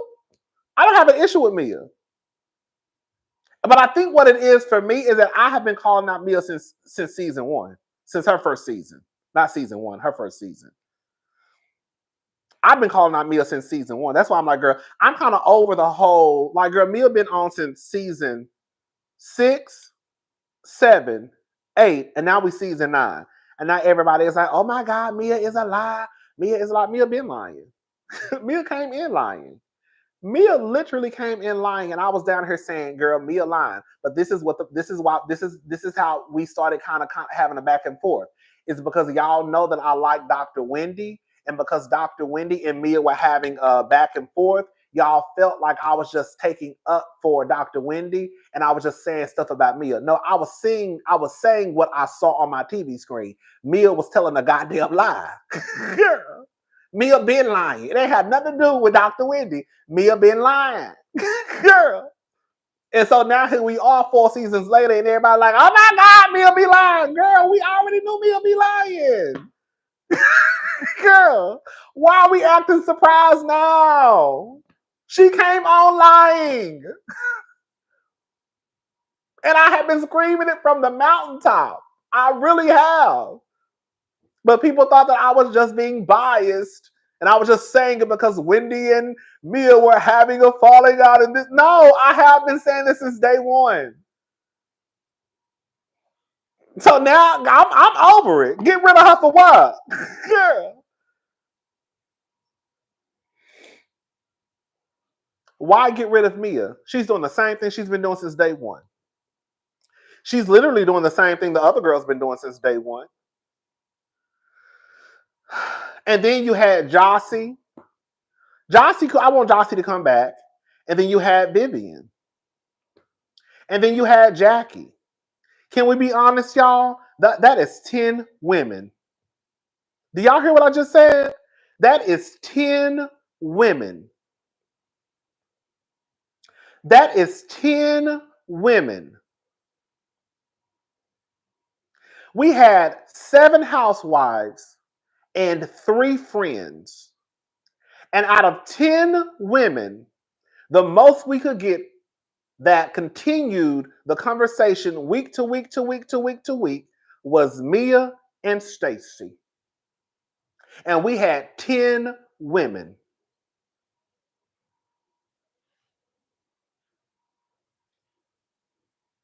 Vivian, Jossie, and Jackie were friends of. And the other girls were housewives.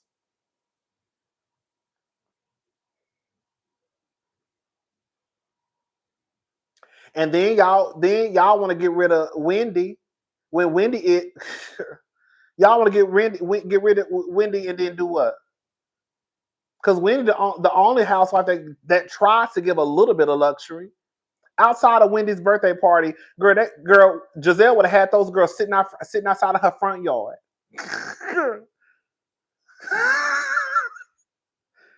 Karen threw a tent up in her backyard. Talking about a love lagoon.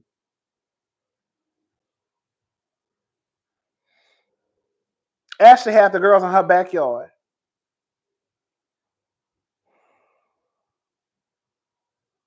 At least Wendy tried to give us a little something. I said, God damn.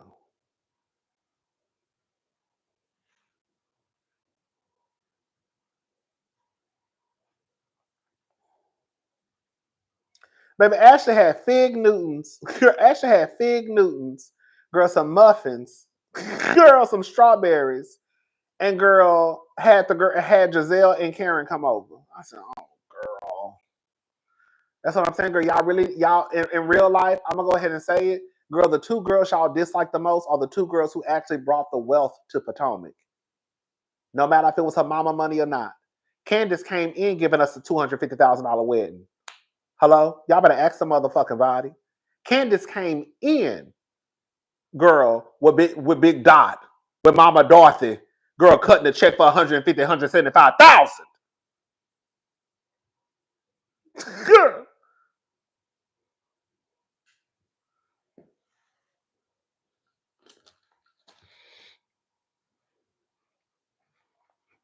Y'all don't like the girls. Y'all don't like, and it's so crazy, girl. Y'all don't like the girls like this. Hey, oh girl, I didn't feel like arguing with none of the girls. Y'all don't like the girls when they discount. They gotta be. They gotta look. Girl, they can't be too dark. Girl, they usually. Girl, you know they a little too dark.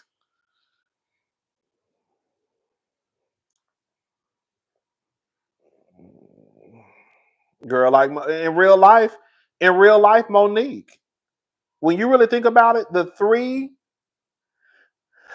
even though Monique was not a good housewife to me on paper, when you really look at it, Monique, Candice, and Wendy were the best 3 housewives on paper.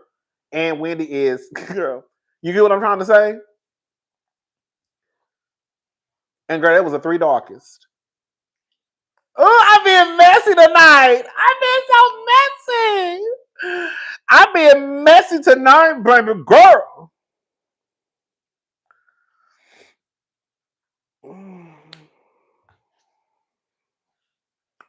Anyways, so, but yeah.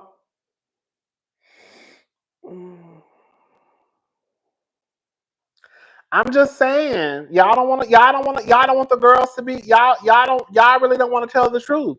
Like, can we tell the truth and just say Wendy's in charge of the girls? But Wendy can't be the face of Potomac because the fans would have a fit. Wendy too dark. Sorry. Not for me, of course, but I'm just saying for the fan base. Wendy's too dark to be the face of Potomac. Jazelle and Karen gonna always be the face, even though the truth of the matter is, girl, Wendy is the best Potomac housewife. And there's no way you can deny that.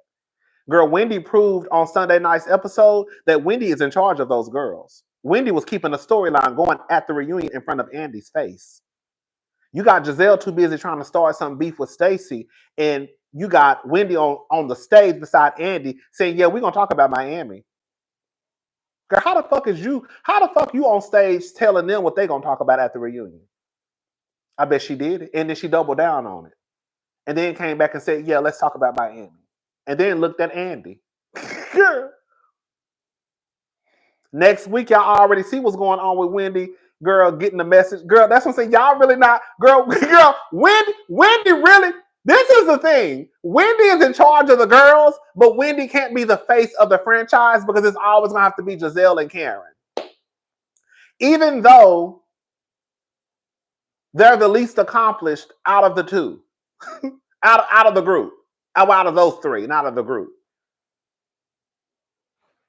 But Wendy can't be the face. Even though Wendy is showing that, girl, I can rally these girls together. Y'all just need to give me time.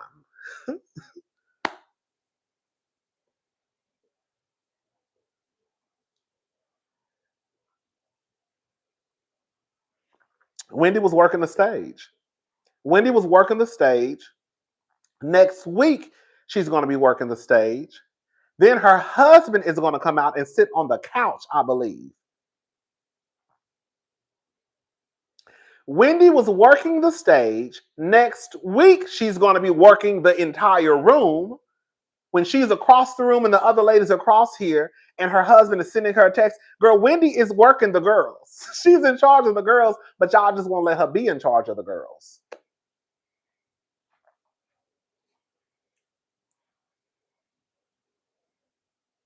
Wendy may not be a Nene Leakes, as in personality-wise. She may not be a Kenya Moore, but I will never change my mind that, and I've said this 17 times, Wendy is, without a shadow of a doubt, the best Potomac housewife. She's the only one who gives you fashions. She gives you looks. She's smart. She's educated. She has 4 degrees. She's a professor. She's a political commentator. She's an entrepreneur. She's an author. She likes to drink. She likes to have a good time. She'll cuss your ass out. She has a husband. She has 3 kids. They have successful businesses. You see what I'm saying? When you go down the list, Wendy checks off more boxes than any of the other women do. And that is just facts.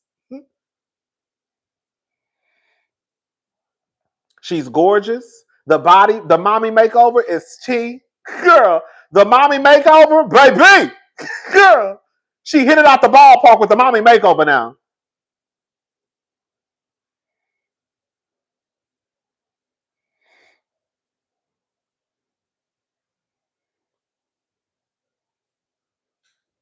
She's the best housewife.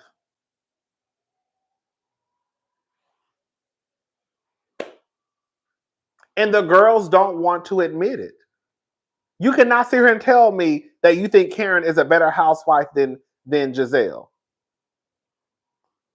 I mean, not Jazelle, than Wendy. You cannot tell me you think that Jazelle is a better housewife than Wendy. You cannot tell me. You cannot tell me you think that Mia is a better housewife than Wendy. You can't tell me you think Ashley is. You can't tell me you think that Stacey. Like, you just can't.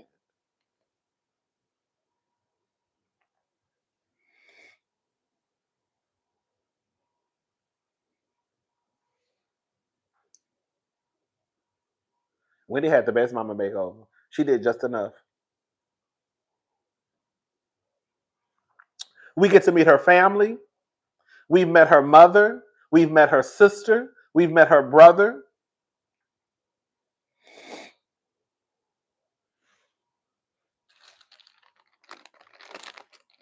That's just what it is. But again, the girl's not going to give Wendy her flowers. It is what it is. Oh, well, baby. Anyways.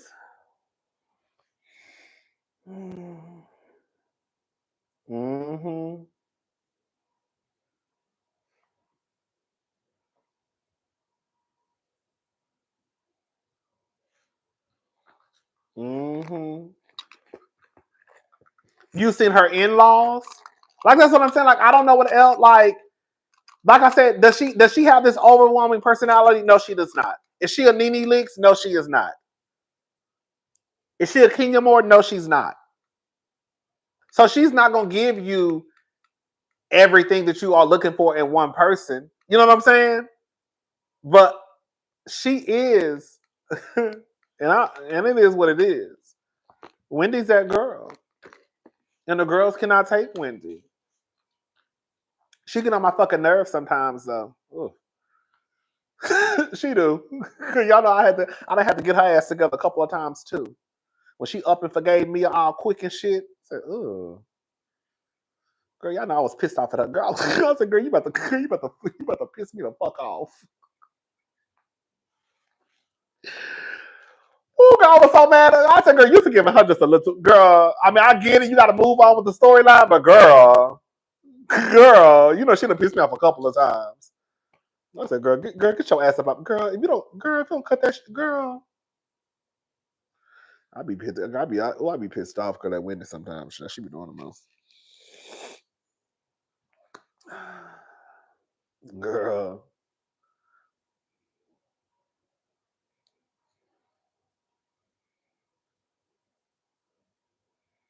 Yes. Wendy, girl, we've seen Wendy go into the White House, meet up with the press secretary. Girl, what? That's what I'm saying. Like, girl, y'all cannot try and knock this lady down. Y'all cannot knock Dr. Wendy down.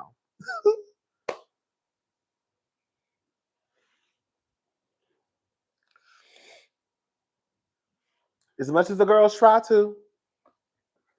But yeah, you know what, honestly, I wouldn't mind. I want Candice to, girl, I do want Candice to come back. Y'all know I do want Candice to come back, but I will say this much. They will never admit that Wendy's only flaw is her skin complexion. Come on, baby. And that she is unapologetically herself. Too black, too reckless, too loud. Samuel LJ and K Dot. Come on. Shout out to Kendrick Lamar, baby. And them expensive ass jeans he had on the top. Girl, when I found out those pants he had on was Celine's, I said, Celine, I said, girl, please, I'm gonna give me some Levi's. Bitch. Girl, y'all know I was looking for those jeans that Kendrick Lamar had on at the Super Bowl performance. Bitch, I found that them jeans was goddamn $1,300 Celine. I said, Celine? Girl, I said $1,300. I said, bitch, I'm gonna go to H&M. Girl, I'm sure they got a pair for about $49.99. I'm gonna go to Levi's. Bitch, who got $1,300 for a pair of jeans? $1,300? Girl, please. Girl, I'll be at H&M. Hello? Bitch! Girl, now I want them, but not that goddamn bad. Bitch, I'll be paying them jeans off for about 6-7 months. Girl, yes, those jeans are 13 or 1800. I think they were 13. $1,300. Because I was like, oh, those jeans are so cute, I'm getting me a pair. Bitch, I said, girl, no, I'm not. Bitch, I was like, oh, those jeans are so cute, I'm getting me a pair of those jeans. Baby, I saw $1,300. I said, girl, bitch, please. Girl, I said, girl. Girl, I was like $1,300, girl. Girl, I ain't got no money. Girl, please. Girl, I wish the fuck I would. I'm just gonna go to H&M, honey. Go to Fashion Nova. I'm sure Fashion Nova probably got a couple of pounds. You know what I'm saying? Fashion Nova probably got it for $19.99 if we're gonna be honest about it. Okay. You know Fashion Nova probably already got them. I'm gonna check Fashion Nova tonight. I'm sure they probably got a pair of $19.99, 50% off, buy one, get one free. You know how they do. Girl, I said, girl, the kids is playing, but okay. I said, baby, that ain't for me, baby. I ain't made it there quite yet, baby. Hopefully one day I can get to the point where I just be like, oh, okay, 13, okay, I can get that. Girl, but today ain't the day. Okay. Bitch. Shit. And that's the gag, y'all. Somebody got something. That's why I said, girl, let me tell y'all something. I'm for real. Y'all better stop thinking people broke. Because people are not broke, y'all. Those jeans are already sold out. People got some money. Y'all just don't know. We just don't know they got some money. But these motherfuckers walking around here with some money. Okay? Or either they scamming, girl, they putting it on a firm, they putting it on a credit card. But whatever the case is, bitch, them jeans sold out.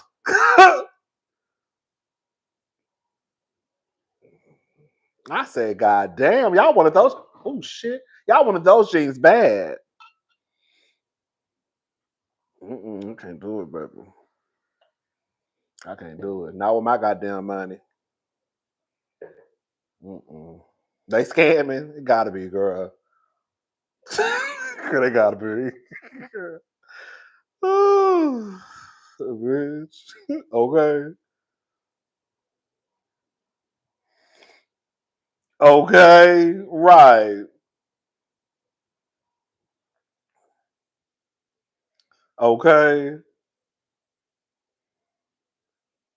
I'm just gonna go to Macy's. I can't do it, baby. I can't do it. Anyways, y'all, I'm gone. I will have the Real Housewives of Beverly Hills recap up tomorrow. Girl, this episode was actually how you think Candice will be coming back. I don't think Candice is. This is the thing. Let me say about Candice. I want Candice to come back. Okay. I want Candice to come back. But I also am aware that Jazelle has been given the power, even though she shouldn't. Girl. And I feel like if Candice came back and Jazelle and Candice have not had a conversation, we just gonna be taking 10 steps backwards, if that makes sense. Like Kenya and Portia got together, from what I understand, prior to shooting. I don't know if this is true or not, but this is what I heard.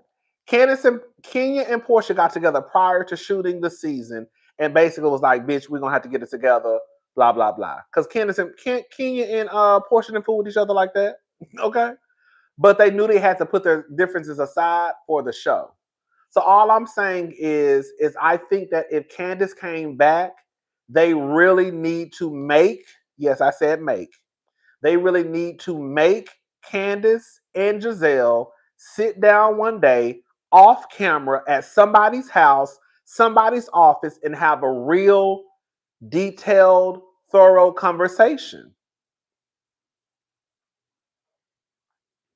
But if Candice came back and her and Jazelle have not talked, it's not going to go well. Because Candice is going to come back, guns are blazing, because she still can't stand Jazelle, and Jazelle can't stand Candice, and people going to hate Candice because Candice doing too much, even though Candice ain't never got over the fact that Jazelle accused her husband of sexual assault. And that's just what it's going to be. Candice going to go back to being hated. Jazelle going to be stoic, right? The ice princess who not really giving nothing. And it's just gonna be like 10 steps back. So in that case, I would not want Candice to come back because it's just not gonna work. Because they're going to always protect Jazelle.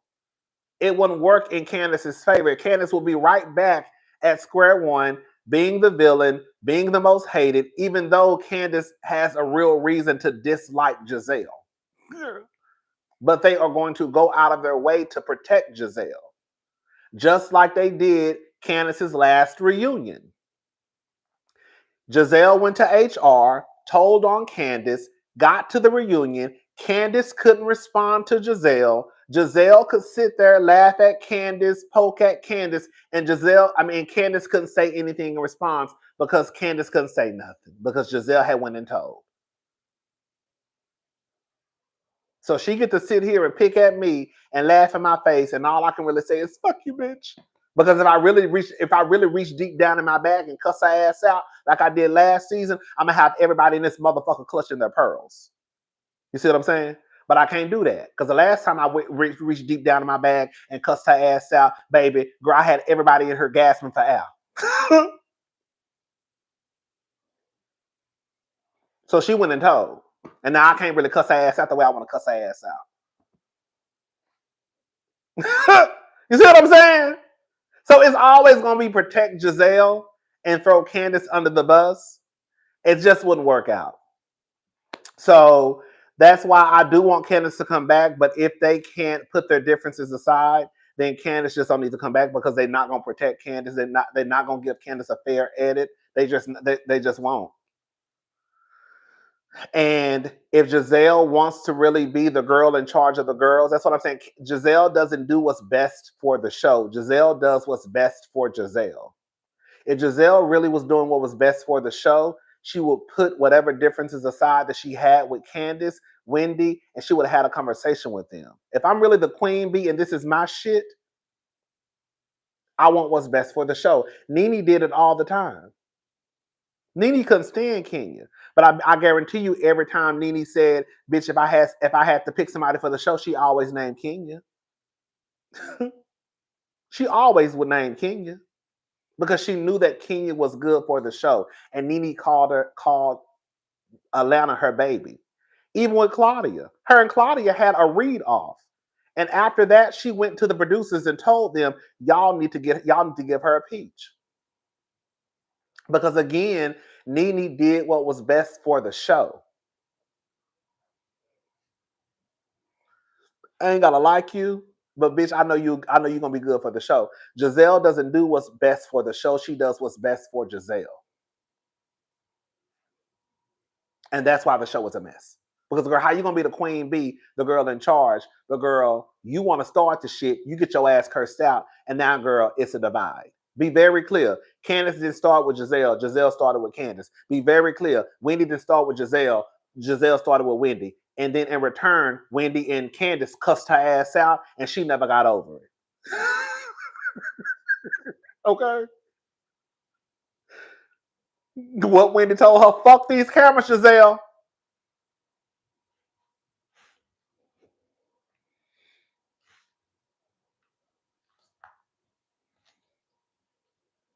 She never got over it. Ever since, and I'm gonna go ahead. Girl, I'm gonna leave it alone. I was really about to start going there tonight. I'm gonna leave it alone. And I think I'm gonna go ahead and say, oh, shut up. Let me shut up, girl. I'm done. All right, y'all. I will see y'all tomorrow. I will see y'all tomorrow. I am going to put an ass on notice. Okay. Say it. I think it was because Wendy and Candice are dark skinned. I know some people say Candice not dark skinned, but she's closer to Wendy's color than she is the rest of the cast. I think it was because the girl Wendy and Candice were dark skinned. And that's really what a problem came. How these two black bitches gonna talk to me like this? Because let's be very clear. Mia called your daughter some whores. Mia called your daughter some whores. Girl, Mia called your daughter some whores. It took you a year and a half to unfollow her on Instagram. Let's be very clear. Mia got down to the TV and said that your little girl was fast and was speaking some nigga inside of y'all house. And you turned around and gave her a hug. Mia said on TV, told us some information that we were not even privy to, and told us that your daughter was being fast and snuck some little nigga in the house, and Jazelle turned around and hugged that lady, 2 episodes later? And then Mia doubled down and called those girls a pack of whores. And it took Jazelle a year to unfollow her on Instagram. I just thought that because Karen and Mia said worse. Come on. Mia called your daughter some whores, Jazelle.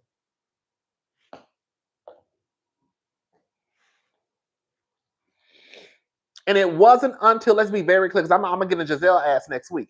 It wasn't until Jazelle was not gonna say nothing about it until it was leaked and we found out.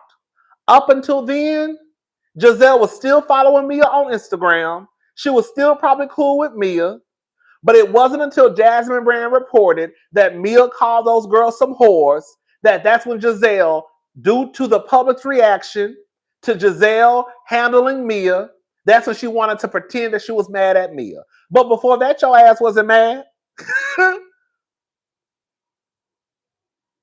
And that's why the girls be calling y'all colorists, because of how you respond to different people in the group.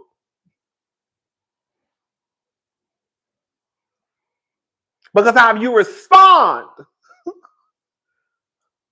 But I'm done with it. But I'm gonna be on Jazelle's ass next week. Whenever they start talking about Mia and Jazelle, girl, you late.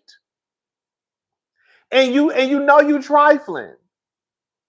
You should have been on Mia's ass. And let me be very clear. I don't expect Jazelle to fight. Jazelle has never been a fighter. Jazelle really don't even curse, honestly, when you really think about it. But girl, Mia just sat here and told us on camera some information that we were not privy to. And told us on camera that, girl, your daughter snuck some little nigga into the house, gagged you.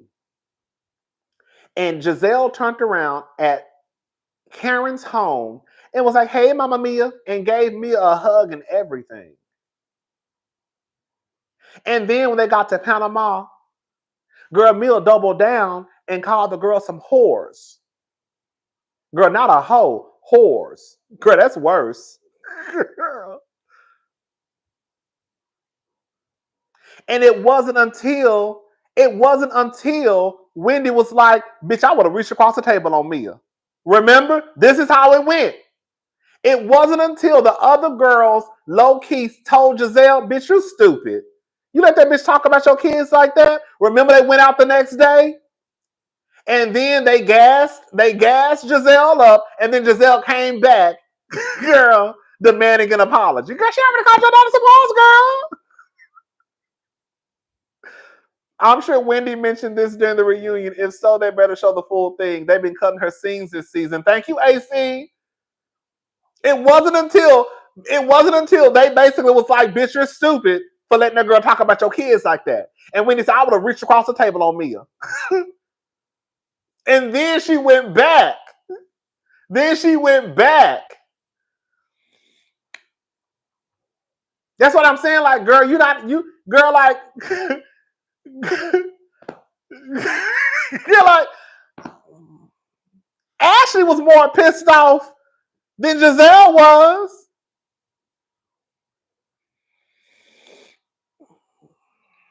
Anyways, it is what it is, girl.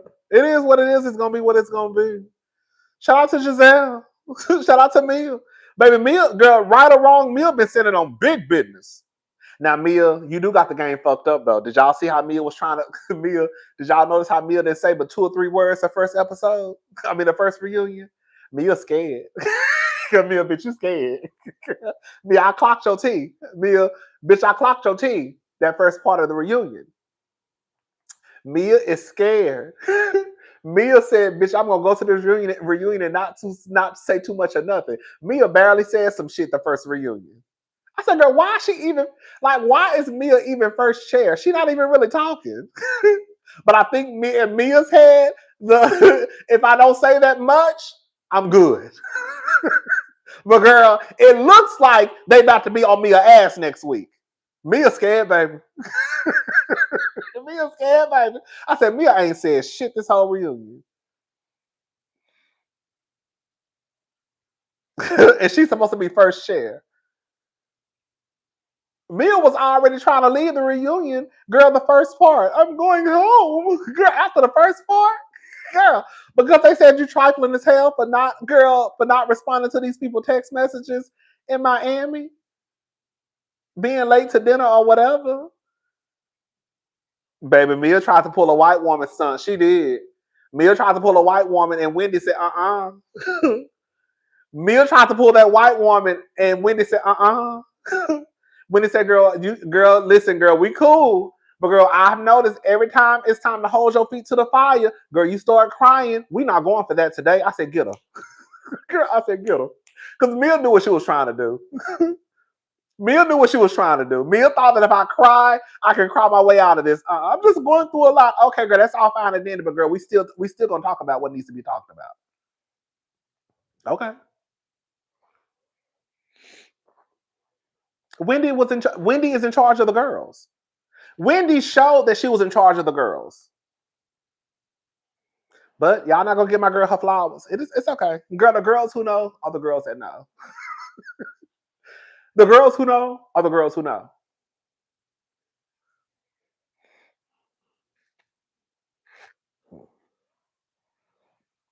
All right, y'all. I'm gone. I'll talk to y'all later. Y'all have a good night. I will see y'all tomorrow. Bye, y'all.